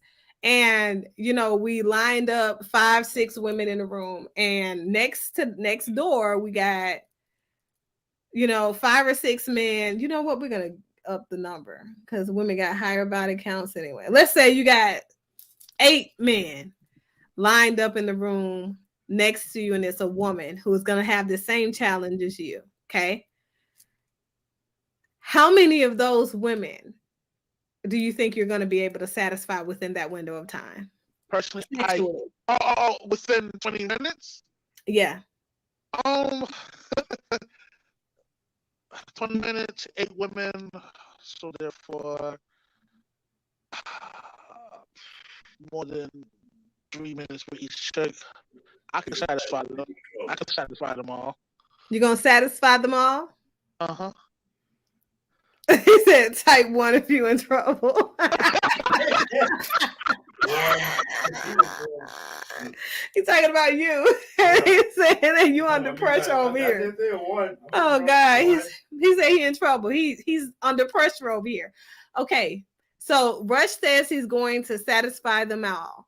So who agrees with Rush that Rush would be able to sexually satisfy all of the women that he's got to satisfy in under 20 minutes? Now, I'm talking about that means all of these women have an orgasm. Yeah, I can make an orgasm within like 3 minutes. Not yourself. I'm talking about them. See how disrespectful you are, Doc? See, I didn't try you. I didn't disrespect me like that. Well, okay. Let me be fair. How many women have you assessed and asked them after you guys had no sexual contact anymore? How many women have you gone back and said, what's my success rate, right? How many times did I have you actually climax? I'm good at what I do. All right, my pipe game is immaculate. All right. If you say so. Okay. So women do have a tendency to lie. I told you guys, as a sex therapist, as a couple specialist, I have several couples that as soon as they get outside of that first couple session where both of them are there, the first person that comes to me, I'm like, Dr. J, I gotta be honest. I lied. I have never had an orgasm the entire time I've been with my husband. That's 20 years. that's 15 years. years. That's not my issue. I don't have that kind of issue. You know what I mean? See, this is what separates dudes like me and suckers. You know what I mean? Okay, so the thing is, Rush, I don't think you're being honest with yourself. Why? No. I'm completely honest with you right now. You know what I mean? Okay. Well, how many minutes do you think it's going to take you for you to recalibrate yourself and get your penis to full working mode? In order to satisfy the next one. Right, like, I don't have that issue. What you're talking about? Like I'm on it. Like my shit's not gonna deflate. I'm on it. You know what I mean? Okay. So the thing is, as you go from woman to woman to woman, because they coming in and out of this room, they're expecting to be satisfied. Okay. And they will be satisfied. They want both. They want both parts. So they want some quality oral sex and quality penis, right? So you've got to go between condoms, between ejaculate material and things like that, and you got to go between erections as well. That's just a normal process. It's a normal part of the process, whether you want to believe it or not, it is. So your transmission between partners has got to look a certain way. So the question is, are you going to be honest with yourself and say it's impossible for you to optimally satisfy all of these women and give the real number of women that are going to leave the room fully satisfied? 8 women within that 20-minute time frame. Okay. Yes. Okay. That's your story. You sticking to it? You must be under 40. That is young. Oh no, you can be under 40 and you still just, That was his mindset like that. You got the masturbation. Nah, we conducted these studies. So, I just, it's interesting. I'm being disingenuous. You got unrealistic expectations. You're right. Let me tell you something. The reality is most women do not expect to be satisfied sexually by a man. I'm just going to be honest with you guys. Most women know that men are incapable, physically incapable. Because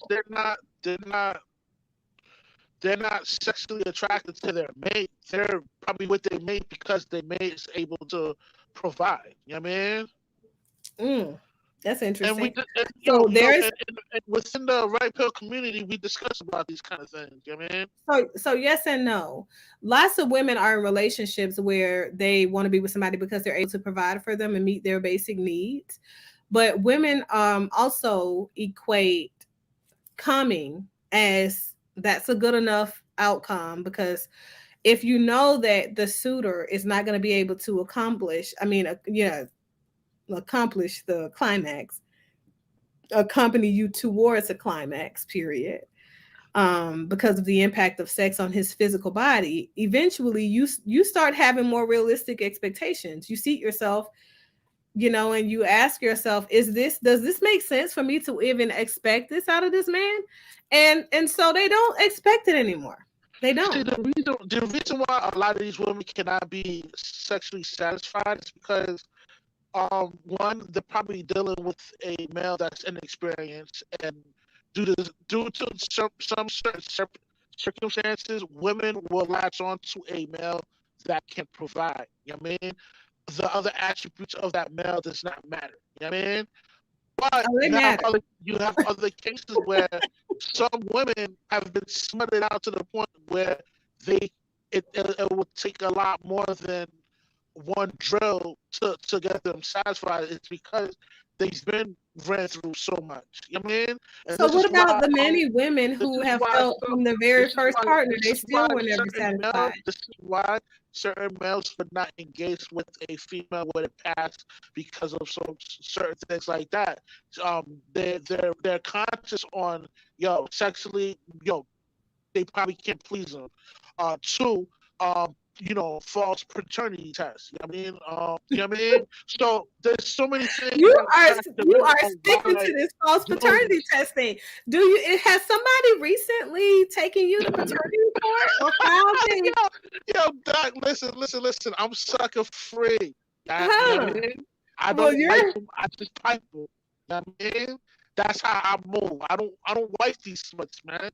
I mean, to huh. me, majority of women in this day and age, they all smutted out. You know what I mean? Huh. I'm not going. I'm Okay. not going to be. I'm not going to be caught up in that kind of situation because I'm sucker free. You know what I mean? Right, Jenny. I'm trying to figure it out too. No, simply, I think I'm telling my truth. He did live in some other, I don't know what he doing. So the producer over here think that you live in something else. So maybe it's you that's delusional. Nah, not at all. He talking like that because he's not in the mix. I mean, he's not in the scene. He doesn't know what's really going on in the scenes in the dating scene in this day and age. It's totally The no, producer is an active dater in this day and age. What do you mean? He okay. just shared with you guys his last couple of years of dating experiences and the trauma that followed it. Oh my goodness. Oh God, that was a separate episode. But yeah, he's actively you didn't hear him talking about the catfishing and all of that stuff. That's why society have Yeah. equality because of Listen, man, Georgia. I mean, Georgia's kind of like in a bubble. A bunch of old people in the old community. They date like the same women. You know what I mean? They even kind of Yeah. share the same women. I know so because I lived in Georgia before. You know what I mean? So Social media. I Social kind of know. media. I know the I know how things. I know the mechanics of the dating realm within Georgia. You know what I mean? I know how y'all move out there. You know what I mean? And the Mm. scene is totally different from how y'all do it out there on how us Northerners do it. You know what I mean? No, I hear a lot of things about northern people. I will just leave it at that. you got support coming from me. He said you don't have to simp no more. Well, the official urban therapist, I don't know. I think the producer feels like you guys are on one tonight, and you guys are Nah, delusional. You don't nah. want Let me tell you to. something about Georgia dudes, man. Uh Like, huh. He is yo, a Georgia guy. y'all, He's y'all, y'all a bunch of originally from simps on Georgia. steroids, man. A lot of y'all in middle class front like y'all rich. You know what I mean? Y'all lead with y'all money, and this is how you guys engage with these women y'all deal with because y'all show off the little bit of bread y'all got, and y'all front like y'all rich, but y'all really middle class lifestyle type cats. You know what I mean? This is how y'all move out there Do in you Georgia. agree? I know this because I lived in Georgia. You know what I He mean? said that, and he said men in Georgia you Y'all the guys biggest lead simps. with and front with your money and act like Y'all the y'all are rich, biggest but simps. you're Y'all really simps on middle class. steroids. You just said what? You said they act like they're leading with their money. They act like they're rich, and then what? We fuck like what? I don't know. What did you say, Rush? Clarify for me.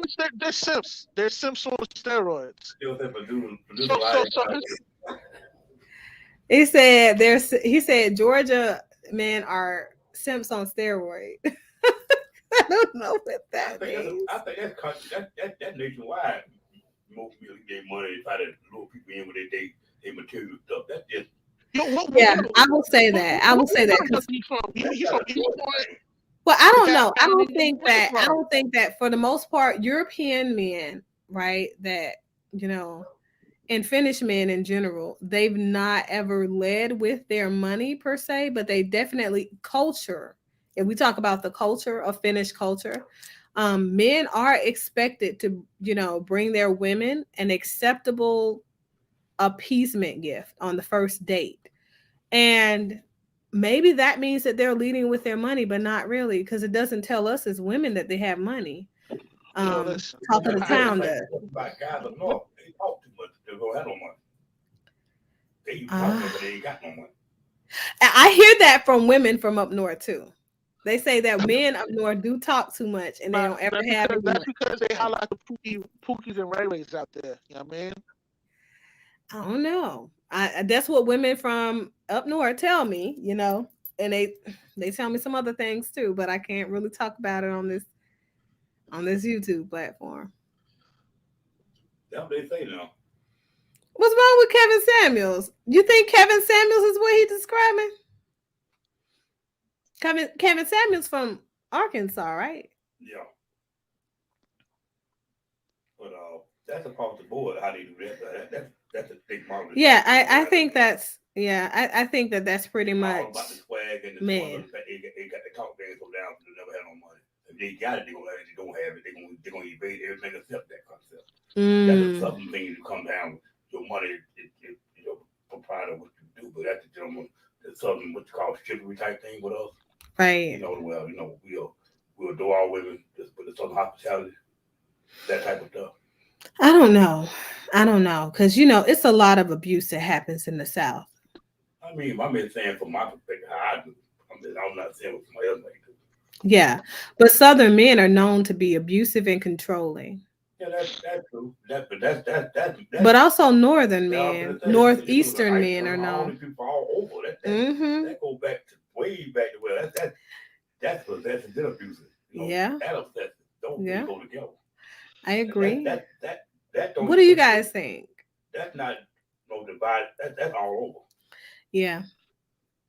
You don't know what you get in it though. Nah, I think you know it. Like the interesting thing to me is that women will go into a relationship expecting that they can change a man because the way that man, says true Scandinavian men don't run their mouth this much. Exactly, Jenny. Exactly. Says, don't he live in Buckhead? Who? I don't live in Buckhead, buddy. Are they really? Are who really? No, but that's the thing. But who? The producer or Rush? Rush, you live in the north, right? Yeah, I live in Jersey. Okay. He in where? In Jersey. In Jersey. Mr. Brooks, what's going on with people in Florida losing their minds? No, seriously. Like it's a mental health crisis in Florida right now. They're like guys up that way, they are like that though. They'll come with all that, but they don't want you to pay for everything. I remember when I first came here though, and I dated a couple of guys from New York. I'm gonna be honest, it's a lot of abusive men in New York. All over.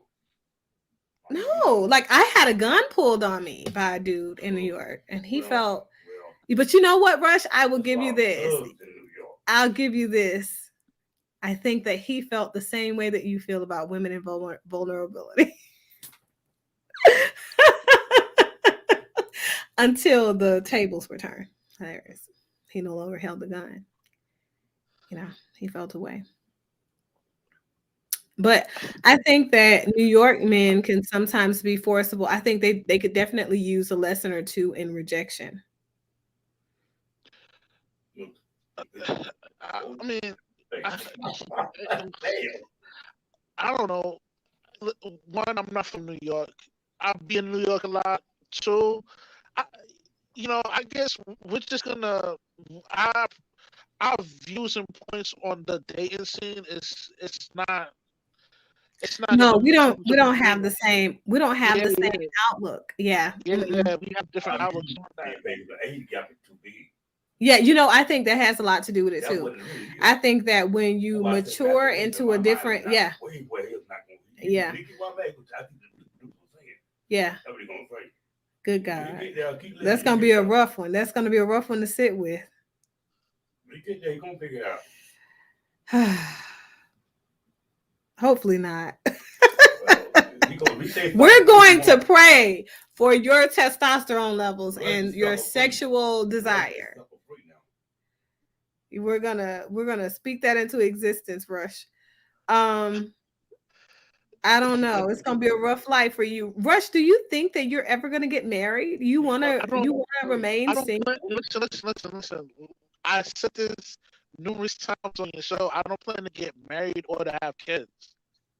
That's gonna be a rough one. Hopefully nobody ever takes you through paternity.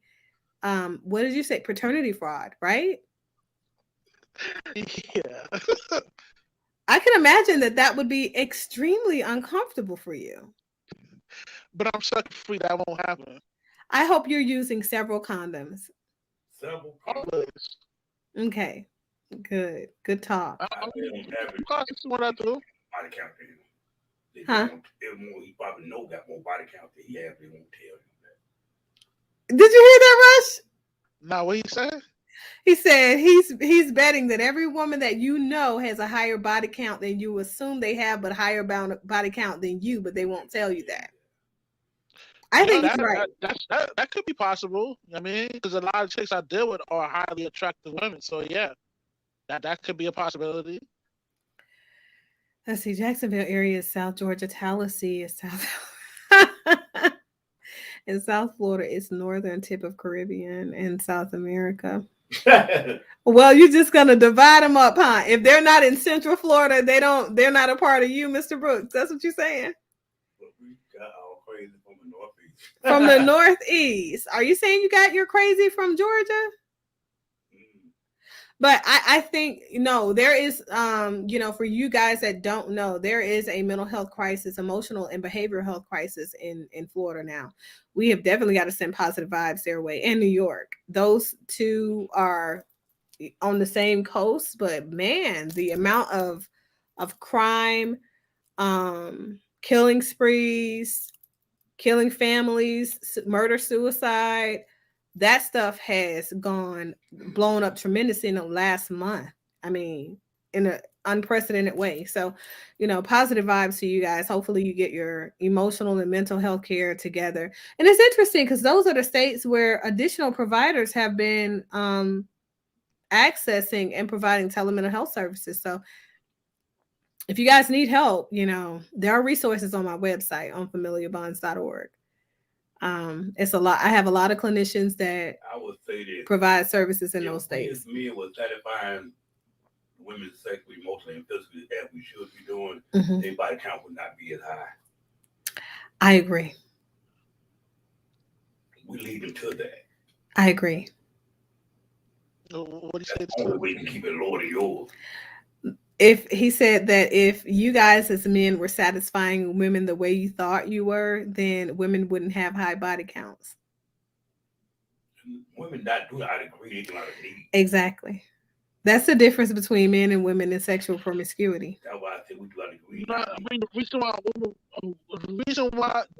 why a woman would have more of a high body count than a male is because she has access to sex. Like, it's easier for her to have sex than the average male. It's always been easy for a woman to have sex. Yeah, it's a lot more easier. It's always been easy for a woman to have sex. However, women are more inclined to not be sexually promiscuous when they are satisfied in their current situation. They So got no need to. They don't yeah, go out greedy. They go out need. They don't go out Not, greedy. not, yeah, not, not, not, not. Maybe back then, but not in today's day and time. Like not in this modern yeah. day In era, today's time because too. You know how many women listen, stay in yeah, abusive yeah, situations, in no, no, no. non-relationships, and being the side chick? You know how many women stay in those relationships because those men are a rare breed because the sex is so good? That's why there is a term called digmatized, and that's why it's floating around here. Because realities are men have a lot more control than they think when they That's a have smaller penis a over really here. good penis. Like I'm telling you, it does things that women just wouldn't expect. So when men can't foot the bill, when you can't deliver because your mind and your psyche is leaving you delusional because you think that you are better than what you are, you walk around with imposter syndrome where you want to impose and you want to act like you're that guy, but you're not that guy, right? Women just go and do what they need to do to get their needs met outside of men. So what did Mr. Brooks say just now? I He missed talking this about comment. the Florida stuff again. He just South Florida, South Florida, Miami Dade. Miami. Okay. So Uh, technically you're not even Florida. mm, well, Miami Dade All County. crazy comes from New Jersey, New York. Good God. When he got the diamond penis, he's a girl's best friend. I'm gonna be honest. That's just what it is. So what you saying? If you got good penis, you always gonna be around.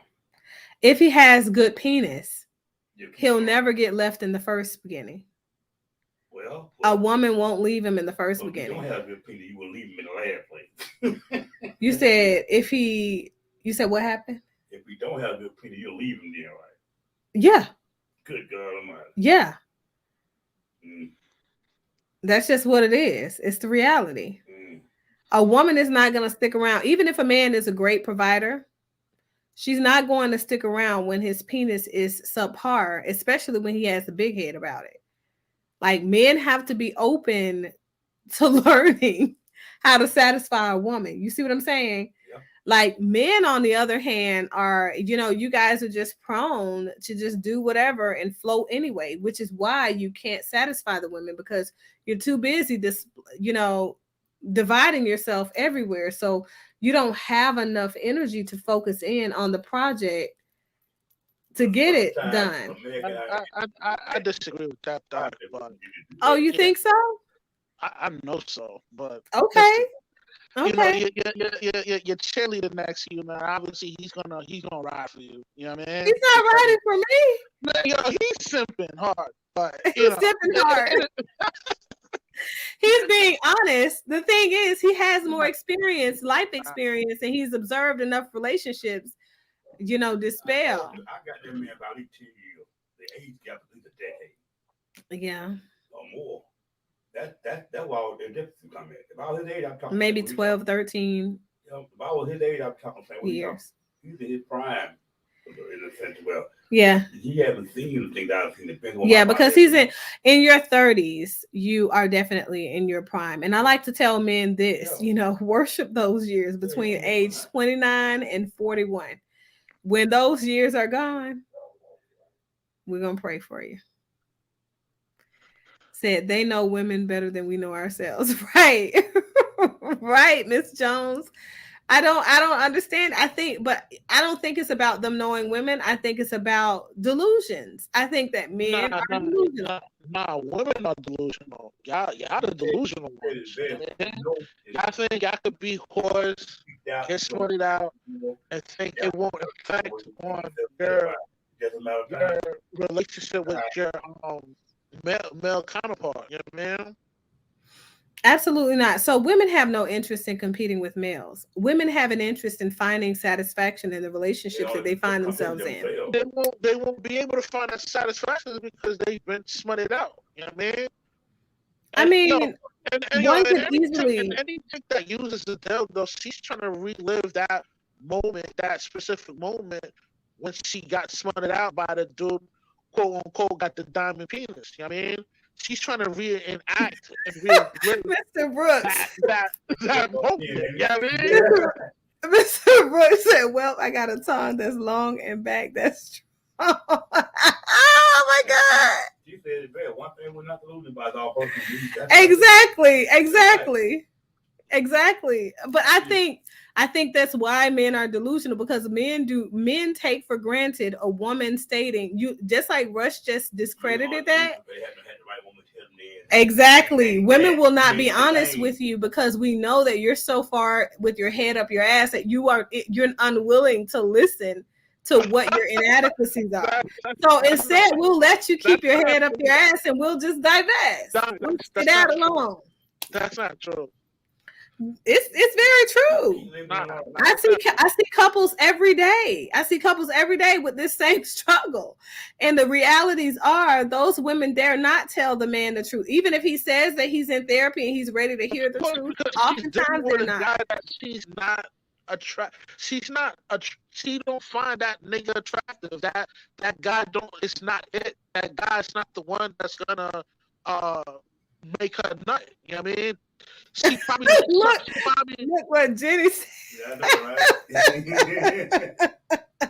God. Oh my God, Jenny! Oh my God, you are like my number one follower now. So you're a diamond smut. There you go, Rush. You got a diamond smut medal. I'm super rich, man. Me for advice. Good God. Mr. Brooks, it's gonna be a rough day. It's gonna be a rough day, okay? Good God. Oh my Lord, I just can't. So, Rush, when are you gonna stop being delusional? I'm not. First of all, I'm always gonna be sucker free. I ain't gonna be like these guys out here wifing up these smuts. You know what I mean? Because technically, all these chicks is kind of smutted out, man. You know what I mean? I mean, that may be true. That may be true. However, what's also true is that they are smutted out because somebody failed to satisfy them in the first place. I mean, that's your opinion on that. You know what I mean? Nah, that's just basic common sense. Nah, I mean, I don't know. Like, I don't have the answers to everything.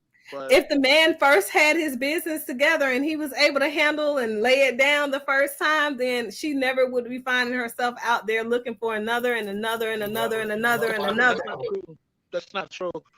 But she wouldn't because she'd be too, let me tell you something. Women know one thing. They know one thing, even when they marry the very first man. They know that good sex from a man is invaluable and it's hard to come by. They know that before they ever have sex. Which is why so many women, even though you thought earlier that a woman holding on to her virginity was about her making a sacrifice. It isn't. It's about her not wanting to be a sacrifice. She's not willing to put herself out there just so men can fumble the ball several times around. She's trying to be selective about who can actually meet her needs from the beginning because he's a guy that listens. So that's a quality that is rare in men. And so even though there are a lot of men out there, it's not a lot of quality men out there. That it brings me back to that. So modern day women are sick of men that don't listen. I disagree. Women are attracted to a certain type of male. You know, whether she's attractive or ugly, they all chase that one same male. You know? I say, and they smell that Dolce & Gabbana. Let me tell you, Dolce & Gabbana has absolutely nothing off on Versace. What is that? Sauvage and Vanilla. Let me tell you, you gotta level up. And those are universal good scents. But yeah, I can't forget though, Doc. This is definitely a good a discussion we're having. You know, this discussion needs to happen. You know. Well, I think that you need to come out of your delusion.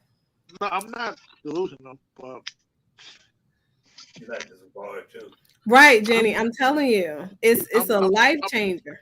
Oh, that way. see, I'm sucker free. I'm not delusional. I'm sucker free. You heard? Good God. It's gonna be a rough Run day. is sucker free. It's gonna be a rough day. So you Listen, guys, let me know what you think. Do you think that more women are in modern day times are sick and tired of men who don't listen, men who don't get it, men who are there just for themselves and can't satisfy us? Do you think that that's what women modern day women have kind of deduced from their relationships of modern day? I mean, I think if we look at the sex toy industry, it says that we know that. Well, I think some men just don't know that something got to be fixed, something has to be taught if it can be either or. Exactly, exactly. And you know what? Another thing, I But think. sometimes the women they don't have the patience or the mindset to want to do either or. They want it come naturally. Well, no, I think that all women will teach a man if he's willing to learn, but a man has to first be willing to listen. But sometimes they don't get enough time to learn the way you think you're supposed to pick it up, and they don't take patience right out. No, not necessarily. If you're listening right, then that means you're listening to instructions and you're not so quick to jump into. Men have a tendency to be quick to jump into things, Yeah, right? I agree with that. So if you guys are not listening to the full capacity of what she needs to be satisfied, you're going to miss the mark every single time. And so, yeah, if I'm that woman, I'm definitely going to be, frustrated, angry, divested completely, because it's like, okay, so I'm talking, but you're not hearing me. It's the same as when you're having a conversation and the person isn't hearing you. If you think he hear you, Sex is a conversation too. yeah, if you think he hear you, you miss the mark. It don't mean he not doing or not trying. It's just some people are not teachable or just ain't it. I guess I don't know. Either some people not teachable, Yeah, so they're sexually retarded. incapable for that point of satisfaction. I mean, you can't do everybody. I guess. I don't know. Cognitive retardation says that we cannot learn. Says that we suffer from slowed processing. So some people, like you say, they may be listening, but they may not be hearing because they can't hear what's being stated because they're having a difficult time processing it. Right. And comprehend it and maneuver in it Mm. in a fluent manner. Well, in your time frame, you think it should be happening. They deal in the processing part of the time. Well, Rush said that he's the master of sex, so he doesn't need to listen to a woman. If he got to listen to a woman, then she smutted out. Well, you your 30 or 40, you in your prime, you're gonna be the master of sex of your own sex, not Of your own sex. of your own sex. That's rough. I don't know, but I think that we definitely need to have these discussions more often. I do, in my opinion. Okay, I think modern day women and traditional women are at their wits' end. I think that they are disappointed in what their options look like. And I think that that's the reason that they've divested from marriage for the vast majority of them, because they think that being married to a person means that you are going to continuously sacrifice your satisfaction for the gratification of another person, being that person that you are married to but is a that man person. sacrifices everything to deal with a woman. You know what I mean? I think Especially that the there are value, sacrifices on both ends. financially, physically, or all of the above. What's he talking about now? Selfish men who don't listen. That's my friends complain about in my circle, and the women complain about the same at work. Yeah, you really cannot tell them nothing. It hurts their ego. They will find someone else to worship them until that woman too starts complaining. They bounce from woman to woman to find someone who will not challenge them or bruise their We do ego. that That's because we true. have options, and we're sucker free. Like why settle with one chick when you can have a plethora of them when one is acting up? I just don't get it. So that's the thing. If you can have a plethora of women, that doesn't equate to the quality of a woman, one woman. You can have We many women, and many of those women lie to you, which we is don't care about that, man. Yo, we smash bad chicks for bragging rights. You know what I mean? right. But the thing is, eventually, right, just because you smashed somebody and you go out there with your bragging rights, you don't have many bragging rights when that one woman that you smashed finally voices that, oh my God, like, he came in like 2 seconds, or his dick's so little. You're bragging still then? No. Those I are don't have. I don't things one. I don't have immediately to that crush have the male ego. two, two, Or two. wait a minute, Yo, this is the let me. worst one. I've heard so many men tell me that Mhm. this is the worst thing that they ever heard in their life. And these are men that are very well endowed and highly spoken of by this point in their life. But the thing that they say is the worst thing a woman could have ever told me, and it changed my life, is that you have a perfect dick, but you don't know what to do with it. The right woman that comes into your life and tells you that you got the right parts, and really that's the only thing that's been getting you ahead in life. But you had all this time, you thought that you were Mr. Man out here. You were nothing. You wasn't doing anything. That in and of itself will give you a moment to stand in appreciation of the woman that finally tells you the truth, but also a teachable moment that allows you to reposition yourself and level yourself up. Because reality is the vast majority of men are out here. Y'all are having a lot of sex, but nobody's satisfied but you. Nobody's climaxing but you. I guess. I mean, I guess that's just your opinion, but yeah, whatever. You know. As you just heard from that young lady, it's the opinion of many women. Well, you know, the, like I said, a lot of women link up with certain guys for certain circumstances. I mean, a lot of times a chick will end up with a guy that she's not physically attracted to, but he fits the other qualities of things that, on top of that, it depends on the chick. I mean, like, what's more important for her? Like, does she has But to that's be the point. That's what I'm saying. Over socially? time, it becomes less Does important for her because she does she realizes have to that be? she's hoping for Does he something she have to won't be get. socially calibrated as the female? Is she just focused on sex? Is she focused on money?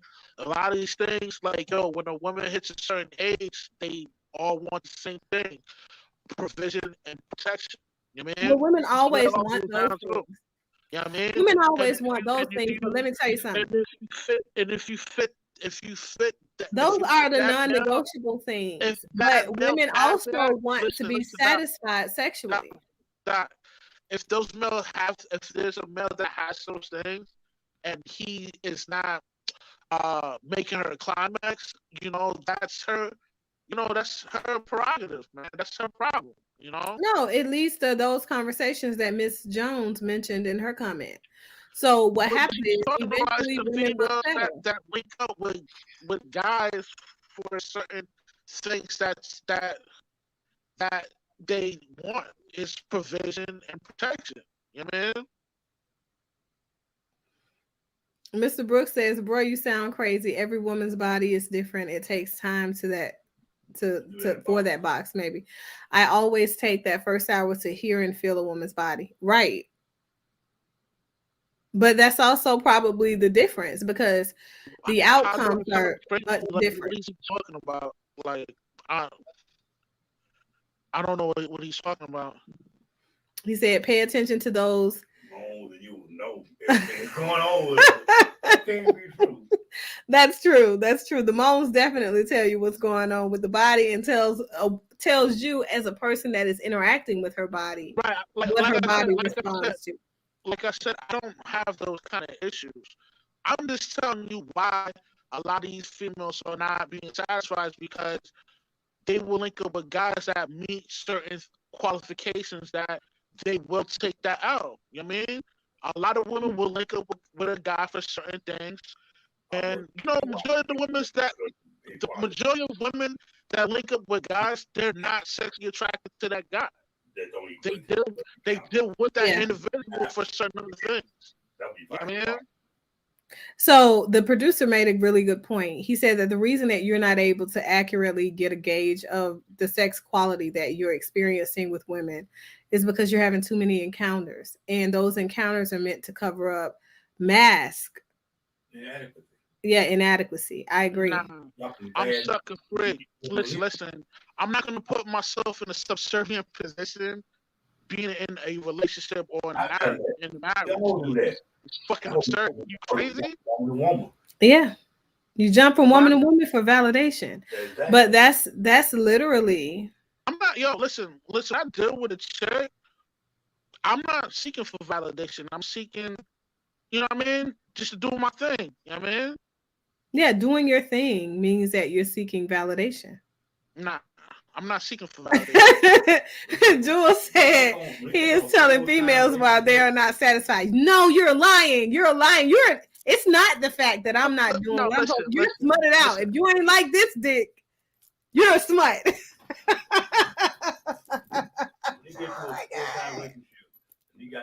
Oh God, Rush, don't be that guy. Don't be that guy, Rush, okay? Don't be that guy. Don't. Good God. I mean, man, you guys are assuming these things about me, but it doesn't hold no weight. I mean, I'm just We're not going the type off of this dude conversation. I'm not the type of dude that's gonna seek out marriage or relationship. That's just not my thing. You know what I mean? And you know what? That makes perfectly good sense. Based off of everything that you said today, you would not be the kind of guy that wants to seek out marriage because marriage is a permanency.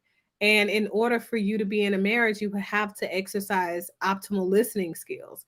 And for you, if a woman gives you any insight, then those insights are invalid, whatever they are, especially if they combat what it is that you believe to be true and gives you validation. That's what you're assuming because of my thoughts on relationships. You know what I mean? That's all I can go off.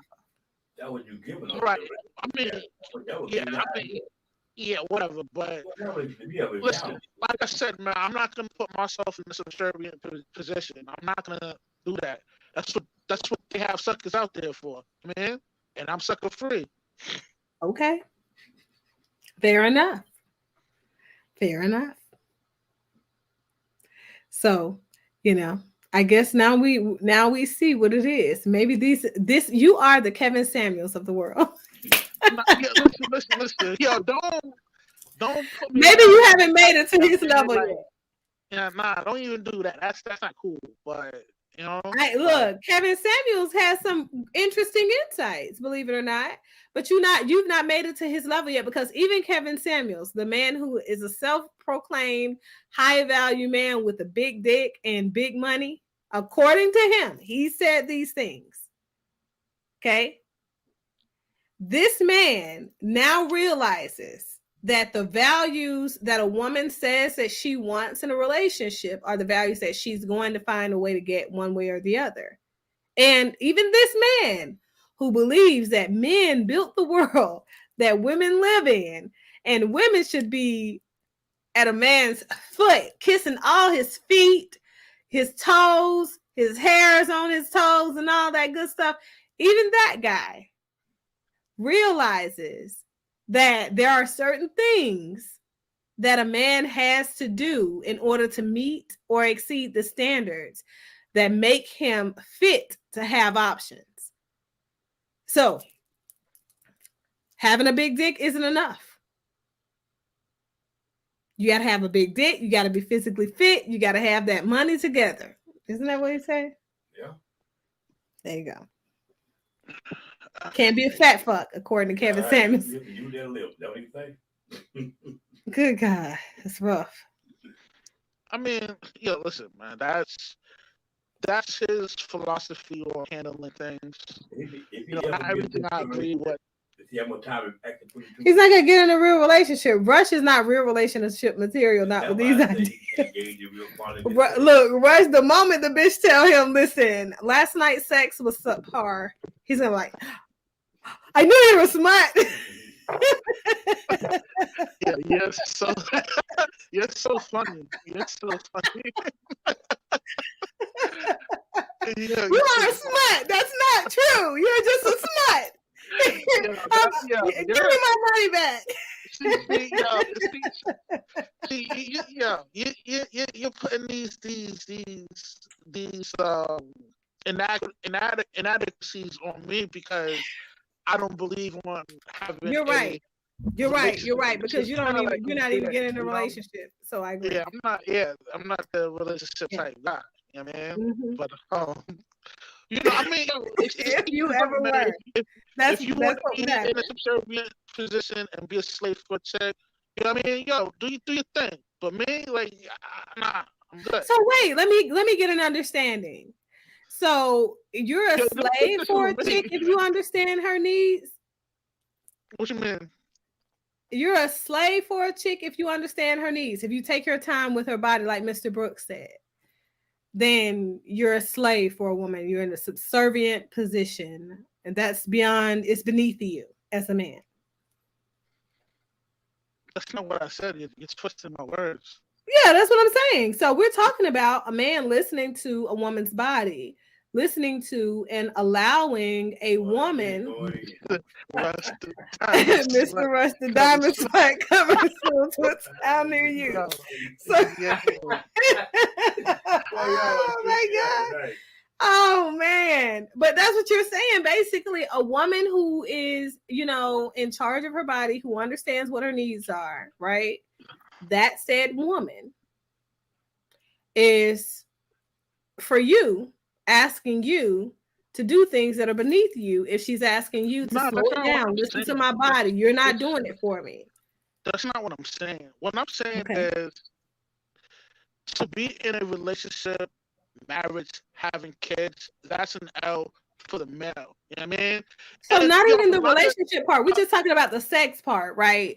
So we're talking about when a woman has approached Rush for sex. And she said, "Oh, Rush, you know what? Them little 5 minutes wasn't enough for me. I'm gonna need more than that. I didn't even get off. Like, I know you got to have more."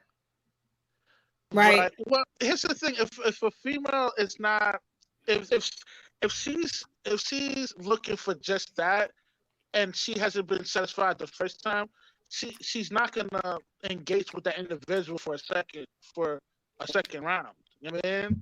Why? She already there. You already wasted her time. You're the one that she already got in front of her. Get in there and get the job done.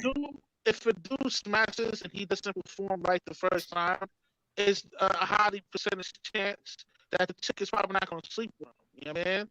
Yeah, but I'm talking about while she's still there. So you missed the mark, right? And you said that your penis don't go down. So that means that we still got available options here.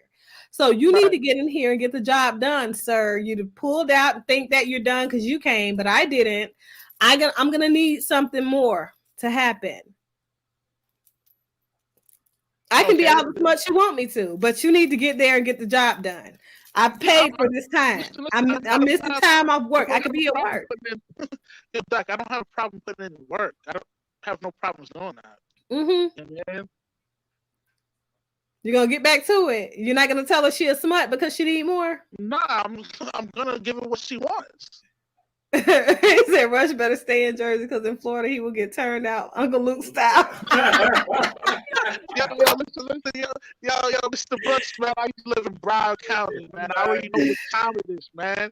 You know what I mean? We used to roll with the Zopound niggas out there and them Jack boys. So I know what time it is down there in South Florida. You heard?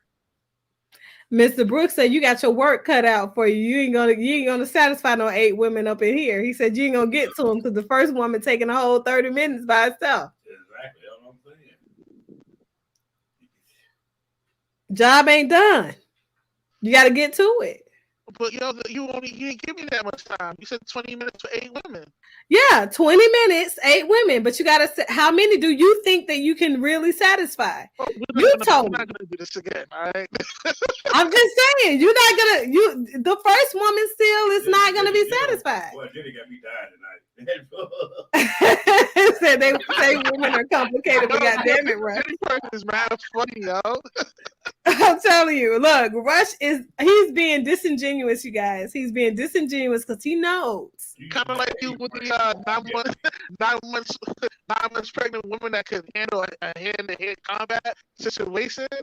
I know the guy next to you know that's not accurate.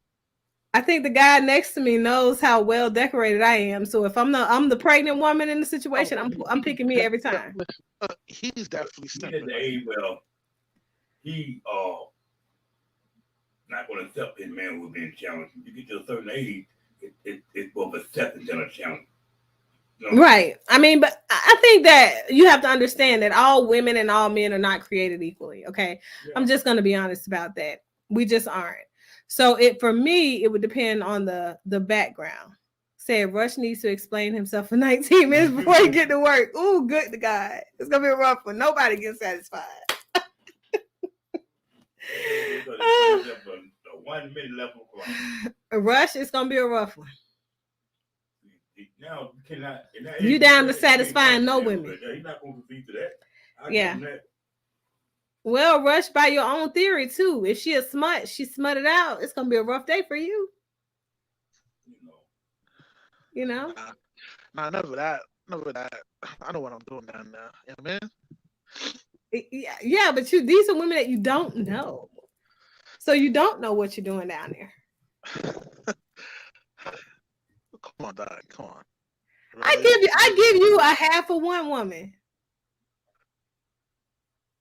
What do you mean by that? I give you halfway satisfying one woman with the time given. Really? Yeah. Wow. I mean, that's more than I give most guys. Okay. I will admit, yes, it takes a lot more than 20 minutes to satisfy one female. Right. I will admit to that. You know what I mean? The only reason why I was trolling is because you was trolling. All right? I wasn't. I'm being honest. No, you're not being honest. You know a female that's not much pregnant would not be as sufficient as a strong male. No, a general female combat situation. I mean, it's just right. So a general female, a female in general, right? I said a female with my history.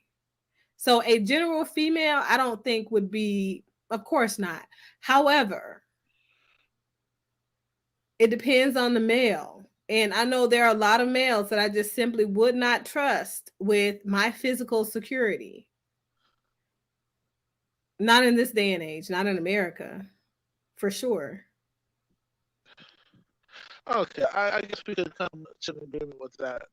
Yeah, the vast majority of men in America feel like they owe absolutely nothing to women in general. First of all, they throw my ass right in front of them if I'm a pregnant woman. That's an opportunity. Like, right. You know, for me to get away. But back to the original subject matter, how you started off with your show. The reason why women are not satisfied with the male counterpart they have now is because they believe in their mind that they can actually do better than what they have now. You think that you said they can actually do better with what? Media creates this delusion for these women out there. Amen? I didn't hear what you said because you broke up. You said because the women believe that they can do better at what? Okay, the reason why women are not satisfied with their male counterparts now is because they believe that they can do better what they have now. They really believe this. And the reason why they are caught up in this delusion is because of the side effects that stems from the social media. You know what I mean? And they believe I think it's societal shifts, not social media. I think social media is just a form of communicating. Those societal shifts. You have to factor in with social media. I don't know. Well, that would be like saying because of the invention of the telephone, people started having sex more often outside of their home.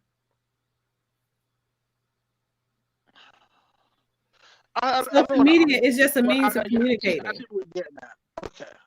No, I'm just saying social media is just a means of communicating. Now, does it connect people more than phones did? Not really, because phones had collect calls. But it gives you more access to people, but essentially not really. gives you more options, and because of this plethora of options women have, they will always feel like they can get something better, and they But will see, that's never the be thing. If they'll social never media be happy. were Listen, they will never be happy because of this. You know what I mean? Because they believe that they can do better than what they have now. So let me explain what I mean by societal shifts, and social media is not the issue. So the same people who were living lives back in the 40s, 50s, 60s, those people are still living today. They were still living when social media became popular on the scene in the 2000s. But those people didn't respond to social media the same way that those people that were conditioned with different societal acceptability constructs conditioning them, which is the younger Because generation. when you're older and you have somewhat of a life experience, you're less impressionable But that's for the thing. the No, not media necessarily. to Mm-mm. influence on how you handle things. You know what I Absolutely mean? not. When you're older, you've been conditioned differently than other people that are younger because it's a different construct of when it comes to social acceptability. I just said Right. that, but you just said it in No, incorrect. what you said is when you're older, you are less susceptible to being manipulated, or you know what I mean, going Right, along with society. But right. that's not true. It's a lot of young people. So wait, let me make this statement. It's a lot of young people who don't believe in homosexuality. And those people cannot be convinced that homosexuality is right, nor can they be convinced that it's okay for even their I friends disagree. to be homosexual. I disagree. Doc. The men that's out now, they're more feminine than the men from back So then. you're talking about the vast majority of men, but I'm talking about the few men that stand against, I mean, a hard stand against homosexuality, but they are still the same ages of these same millennials, all the way down to Gen They Z and Gen X. they might if you're those people you're talking about, dudes like me and and my friends. We come from an era where that stuff is not Yeah, but acceptable. that's the I thing. It mean, doesn't matter the era that you come from. Some people it in actually general are does. more impressionable than It other does. people. So it's It, not it about does. the time that you were raised in. It's It about does. the Yes, it personality of does. you. Because a kid that's getting raised now in this day and age, he's gonna be more. He's gonna accept homosexual sexual sexual acts than a male like me, because I was raised in a Christian home. But yeah, but Christian homes still exist. That's what I'm telling you. No, it So doesn't. a Not child not who is the way. raised in pop culture now, you're right. But We're a not, child that's still we're not, raised in a Christian home now, they're still not going to accept homosexuality because they still are going to stand against it. So it's still going to be a hard no for them. It's the same with older people. Some are more impressionable and some are not. Personality congruence is different from person to person, not generation to generation. So what I'm saying like, is for there will example, always right? be people A who guy, are hard leftists. you're kind of like dismissing what I'm trying to explain. Like a black guy that's raised in like the '60s or whatever, he might look at the N word at a negative aspect than from a guy like me. My era, using the N word is more acceptable, and it's in that day and time things have changed into using that word into a word of like love and endearment. You know what I mean? But he comes from an era where that word was used to demonize him and keep him in a low vibrational sequence type thing. You know what I mean? So it does matter what era you're raised in, because you're gonna it will help you understand on where the person's state of mind is. Oh, he's from the '60s. Yeah, he ain't gonna rock with me or the people I deal with, because on how we handle things and how we use our vernacular. So he ain't gonna fuck with us. So no reason for us to deal with a dude that's raised from the '60s. You know what I mean? But that's what I'm saying. So while that may be an assumption, it's still inaccurate because there are several It's not people who inaccurate. identify 'Cause with most older emotional dudes that come maturation from and that age era, are two different things. most dudes from that era is not going to allow you to use that word in front of them. You know what I mean? Do you think that okay, so Johnny Now, Curry is from that era? if you're an asshole, you don't care about um people's feelings and stuff like that, then it won't be an issue. But me, I deal with many types of people, so I do care on how I in you know interact with people because I want to make sure that I don't offend them. You know what I mean? So that's what I'm So telling you. So that has more from to do with dealing with their a dude, from family of dealing with an origin than it individual does their that culture. comes, Family of origin if is I'm how they were dealing with a raised. dude, if I'm dealing with a dude that comes from that era, I'm gonna make sure I speak to him in a correct manner so that he does not feel or offended when I'm dealing with an individual. You know what I mean? And then that same concept goes on what you know what I mean, and you can use that same concept on what I'm talking about now. Like if a kid is being raised in this day and age and time, and he becomes an adult, he's more he's more likely gonna accept homosexual acts than a nigga like me, because I don't come from that era. I come from an era where dudes masculine, the patriotic system is what's on point, like a scoreboard, and so on. You know what I mean? Homosexuality hasn't been around for ages. Just Solomon Gomorrah. Exactly. Even pre-biblical Yeah, times. that's the most notable for time. Right. For I me, mean, So time. the yeah, politics around homosexuality will never die. listen, I'm People's just personal telling you, preferences are based off of family of origin, not the generation in which they are raised. Because being exposed to homosexuality is not something that makes you accept or deconstruct your ideal or acceptance of homosexuality. but it raises the chance that you'll be more acceptance of it. Absolutely not. There are That some see, people that were we're born not in gonna and agree with raised in this. the We're 50s not and gonna no, 60s, listen. We're not but gonna they agree with this. never, but those people never opposed homosexuality. There are some people that were raised in the 80s and they never opposed homosexuality. So because they were one of those people. So people have been gay I for mean, as long as human beings existed. if dude's playing for the other team, then yeah, his thoughts Not on that necessarily, but you think it's being raised his in that era. It's not about being raised in that era. It's understanding that for you. listen. If I have an idea whatever you're from, I'm gonna know how to deal with that individual. It's most likely he's gonna have a certain mindset from that era that's not gonna leave him. You know what I mean? If you say so. But you would still be wrong. Those are overgeneralizations. Human beings are That's like you individuals. saying when you're dealing with somebody from where you from? The Netherlands or Finland. something like that? Finland? From Finland, yeah. Okay. That's like you saying when you're dealing with the people from Finland, there's no there's no there's no comparing contrast dealing with the Americans on how they handle situations. You know what I mean?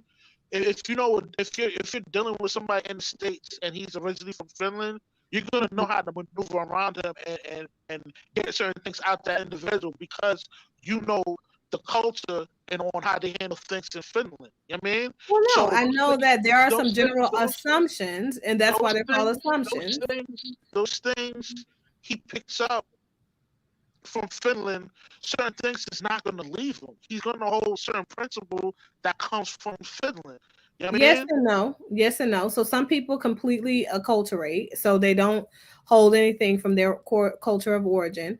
But those are still general assumptions. Those are still generalizations, though. Human people are people. So especially now with so much extra influence and access, like Mr. Brooks mentioned, the access that people have to other cultures and other people is what brings blended ideals together seamlessly almost. So when we talk about the different time frames where people were raised, sometimes that has a huge impact and sometimes it doesn't.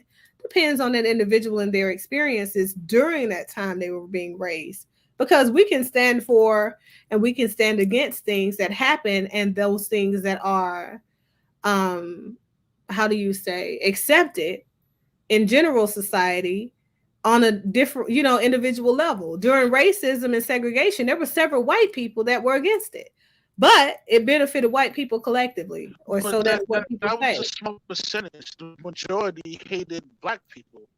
But that's the You know what thing. I mean? That's an assumption. It's a general That's not assumption. an Hey, tough assumption. love, It's how a are you? fact. It's a So fact. no, it's a general assumption because So here are so the facts. Nobody ever took a poll and asked each white person living in that during that time, do you hate black people? you don't need to. They will burn us alive and castrate us. They used to feed black babies to wild alligators. I mean, you don't need to have uh what's the word I'm looking for? A case study on that. You know what it is. You know what time it is. So you do. Because the people that you were exposed to, the couple of pictures that you were shown, the couple of experiences that you were shown, depict and have been marked in history as everybody's story, doesn't mean that it was everybody's story. So until you have a full-on understanding of what the general consensus was of those white people without the big voices, you only know those white people with the political voices, And and this that's is the that's the minority this of is white where people. we're not gonna come to an agreement. We're definitely not gonna come to an agreement with this. But I see what you're I'm getting just at. But saying. nah, I'm just saying. I know So, what it is. but the thing is, there are several black people who are assumed to be a part of generalized Black Lives Matter culture. When white people look at black Yo, people outside of first of all, American people look at The black Black people. Lives movement is not for uh black people. This movement is for like the gay agenda. You know what I mean? So okay, so that's what you think. No, However, that's what I know. that's fine. But however, outside people think that Black Lives Matter is a movement for black people. Well, that's what you call propaganda. Yeah, but that's the point. If that's the case, everything is propaganda. Here we go. I'm just saying, I'm just stating the facts. So, shortly after the Black Lives Matter movement here in the Oh, United States, let me the ask you a same thing question. happened in Let me Africa. ask you a question. Same Who, movement in who Australia. who runs that organization? The Women, black. What kind of women? black women.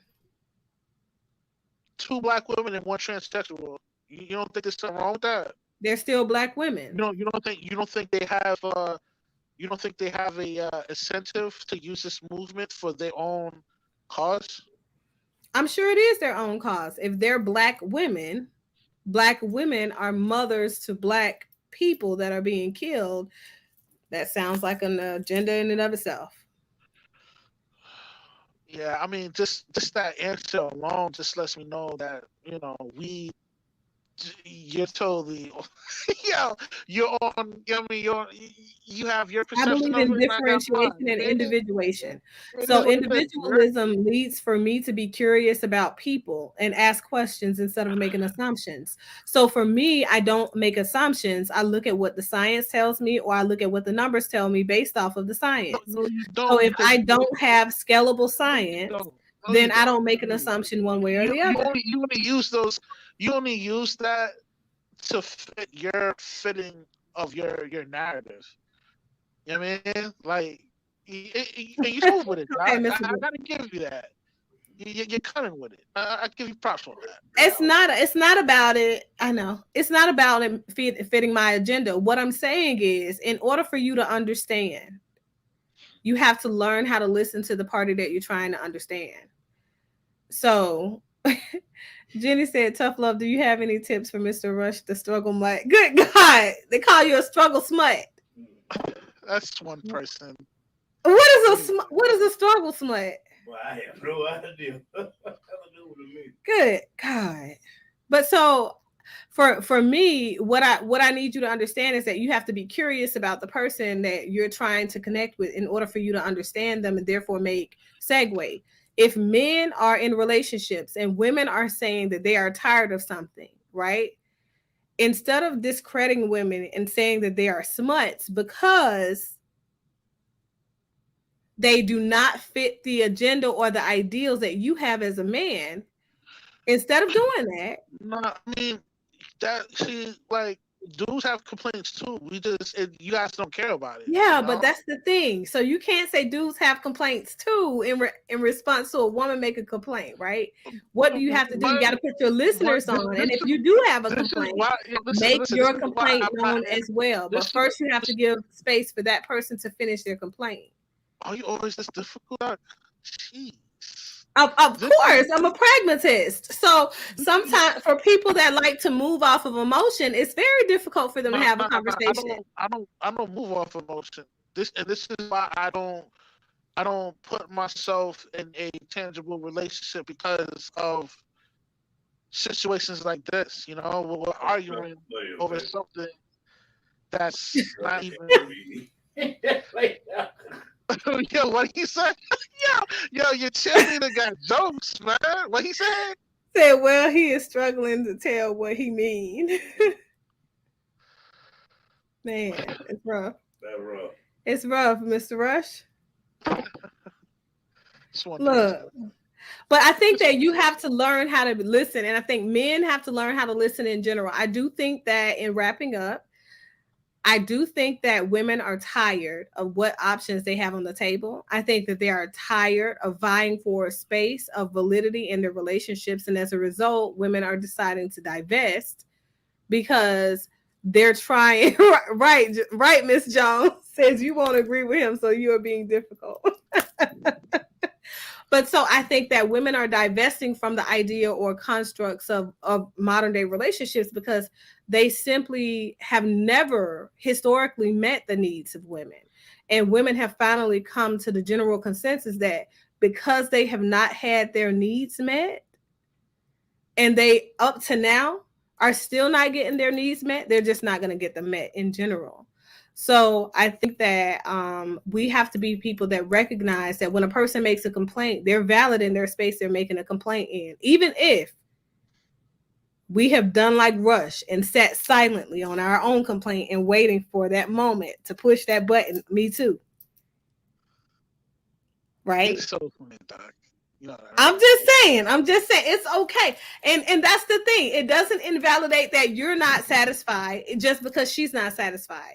But you do have to be willing to listen because modeling behavior is how we gain segue to success. Right, but you're making it seem like I'm the one that have these issues. I'm not the one that has these kind of issues. I'm just the dude that's not going to get into a serious committed relationship. You know what I mean? Well, the truth is, you make it seem like it's a crime to have the state of mind. You know? Oh, no. You can have that state of mind. But what I'm saying is you will never know if you have those issues or not. Because if you're never going to be in a viable relationship, I can guarantee you women are never going to tell you the truth about your sexual performance. He's going to see those first on when he's ready. I mean, I can see why you would believe that, you know? That's what that's the life you live in, my brother. Good God. But so that is my show, you guys. Go out there and find your happily ever after. If you guys are not already subscribed to my content, to my channel, go ahead and hit that like button, subscribe button. If you guys are viewing me outside of YouTube, come on to YouTube and look for Dr. LaKeonda Jefferson, and go ahead and subscribe to the channel, hit the notification bell for shows. We typically do our shows on Monday nights and impromptu shows throughout the week. But I think Rush needs a reality check. He is delusional. That's not cool, man. Don't put this like I'm the one with the issue. You know what I mean? I think that you are. I'm not saying that this issue is yours, but okay, so Rush, we'll never know if you ever have this issue because if you never settle in a relationship, nobody's going to tell you your sex. The subject matter was about why women feel like they're not being satisfied in certain relationships, and I told you the reason why is because they're smart. And That's what that Miss delusional Jones just stems said. from the amount of the unlimited amount of plethora of options that they have, because they're in this Put Miss perception that Jones' they comment think back up. that they could do better than what they have now. So don't switch it up and put these issues on me, because I'm not the guy So with the look, problem. that equates to what Miss Jones said. If she has a complaint, she is a smut, period. And that's not what I said. That's not what I said. You guys are twisting what I'm saying. But How? I get it. I get it. I'm the bad guy. I'm the bad guy. This is your narrative. No, it doesn't mean that you're a bad guy. It just means that, your perception is interesting. You live on your own terms. It's a unique one. I think it's an interesting thing that you want to be sucker free. How do your parents feel about that, by the way? What do you mean? That you never intend to continue your lineage and your father's legacy. How do they feel about that? Well, my mom's dead, so I didn't have this state of mind before my mother died. But my father, he shows a little bit of concerns about it, but he understands where I'm coming from with that. You know what I mean? Sorry to hear about your mother. So let's hope that she doesn't decide to spiritually peek in or find any issues with your lifestyle. Because I don't know. I'm quite sure she wouldn't agree with it, because she would believe that there is a good woman out there that could be a good kind of partner for me. But in this climate of on how things are being pushed in today's age, it's impossible. It's impossible to find a respectable female to wife up. Because you gotta remember, of course, you're not searching in the respectable female pool. You're only looking in the smut pool. It's funny, Doc. I like it. Yeah. You only looking for sexual marketplace value pool, like Kevin Samuel say. Yeah. Yeah. That's it. So I don't know. Go have a conversation with your dad and tell him, Dad, I'm sucker free.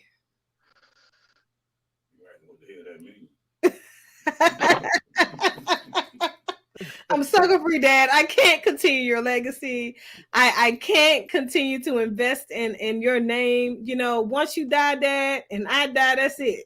It's us. That's it. The world will not have any continuation of us. I've divested from you and me and us and all. It doesn't have to stick with me. I have a younger brother, so. Yeah, but your younger brother is not a continuance of his lineage through you. It's very different. Need to be through both of them. Yeah. These are things that men have reported that they find gratification from in their older age, when they reach that last phase of life, autonomy versus shame. Right. Their legacy means everything through each one of the kids that they have born into this world. That's why men, when they start getting older, they start searching for those possibles that were out there. Oh, that's a whole other show. But that's the reality behind it. Right. It is what it is, man. It's gonna be a rough day for your dad at that phase. Well, yeah, because you can't help. Obviously, he's old school. He believes, you should search and do all this crazy shit to find this thing that doesn't even exist. This diamond in the rough. Lock down and they already said, right. It's not. He's not gonna get that kind of satisfaction. I told him, like, yo, man, don't look at me for that. You got good guy. You got your other son for that, man. I'm going to stay sucker free. That's rough. Well, let's just hope that that you decide to change your mind and one day you invest back in your father. I'm not gonna change my mind. That's not gonna happen. That's rough. Yeah. Well, that's my show for the night, you guys. If you cannot be a positive person who is impacting people in a positive way, Please do not impede on someone else's positive space. That's also for you, Rush. So don't go out there trying to create these crazy ideals into your brother's head and try and kill your father's lineage altogether. Yeah, like, you're oh man, funny. you're gonna die You're alone. funny. And all You're that. funny. Yeah, see, this is the thing I don't understand. Like, Don't women do have it. a problem. Yo, why do women have a problem? Guys like me enlighten other Oh, we don't men have a problem with to guys not like fall for you. the trap. Listen, Don't the fall for women will the trap. never. The women will never have a problem with guys like you because women are not the ones who are trapped in the legacy complex as men. So men will have a problem with you. Your father, in particular, why do you think I asked you about your parents? Because typically the mother's purview is only going to be one that encourages whatever the father's purview is because she wants to have a peaceful life toward the end because you don't want to hear the complaining from the father like that our sons haven't bore a child yet, a son specifically, to continue my legacy. These are things that happen in old age, but you know, it is what it is. So that's my show for the night. You guys go out there and be great. Continue to tell me what your answers are, what you feel is the impact for relationships. Is it honesty or transparency? Rush here says that women are smuts if they ask for better sex, so they better That's not be what I said. transparent. Don't do that, yo, Doc. Don't do that. Yo, that's not what I said. Yo, you are so evil, man. Don't do that, man. That's not what I said. Well, I'm just saying. That's what I heard you say. Yo, That's what the producer over there heard you say. That's what Jenny heard you say. That's what Miss Jones heard you say. We said if the woman got a complaint, then she a smut. So that's what you're saying. That's weird. Those were not my words. It's gonna be a I did rough not day. use those words, Doc. Please. It's gonna be a rough day. So if you guys caught the video on the end of the video, go back and rewind and catch it at the beginning. It's been a long but interesting conversation. I appreciate Rush for coming up here. You guys, you a blast. Man, listen. Go check Rush out. He's what he said. What he said. Said you were a blast. Yeah. It's always great listening to Rush's perspective of relationships. I like Rush. Yeah. He's very interesting. You guys remain sucker free in Rush dynamics. He said wrong, Doc, but I'll give you a pass. I'm just saying. So that's all I got, you guys. Later days. Bye.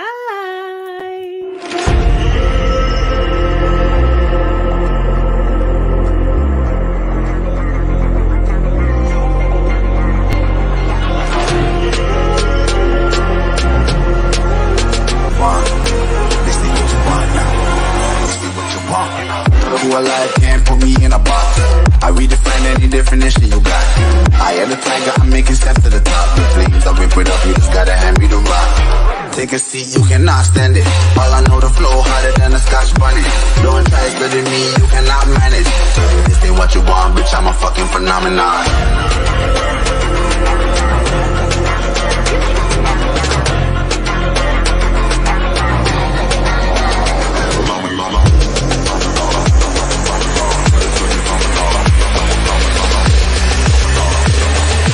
This ain't what you want, bitch, I'm a fucking phenomenon.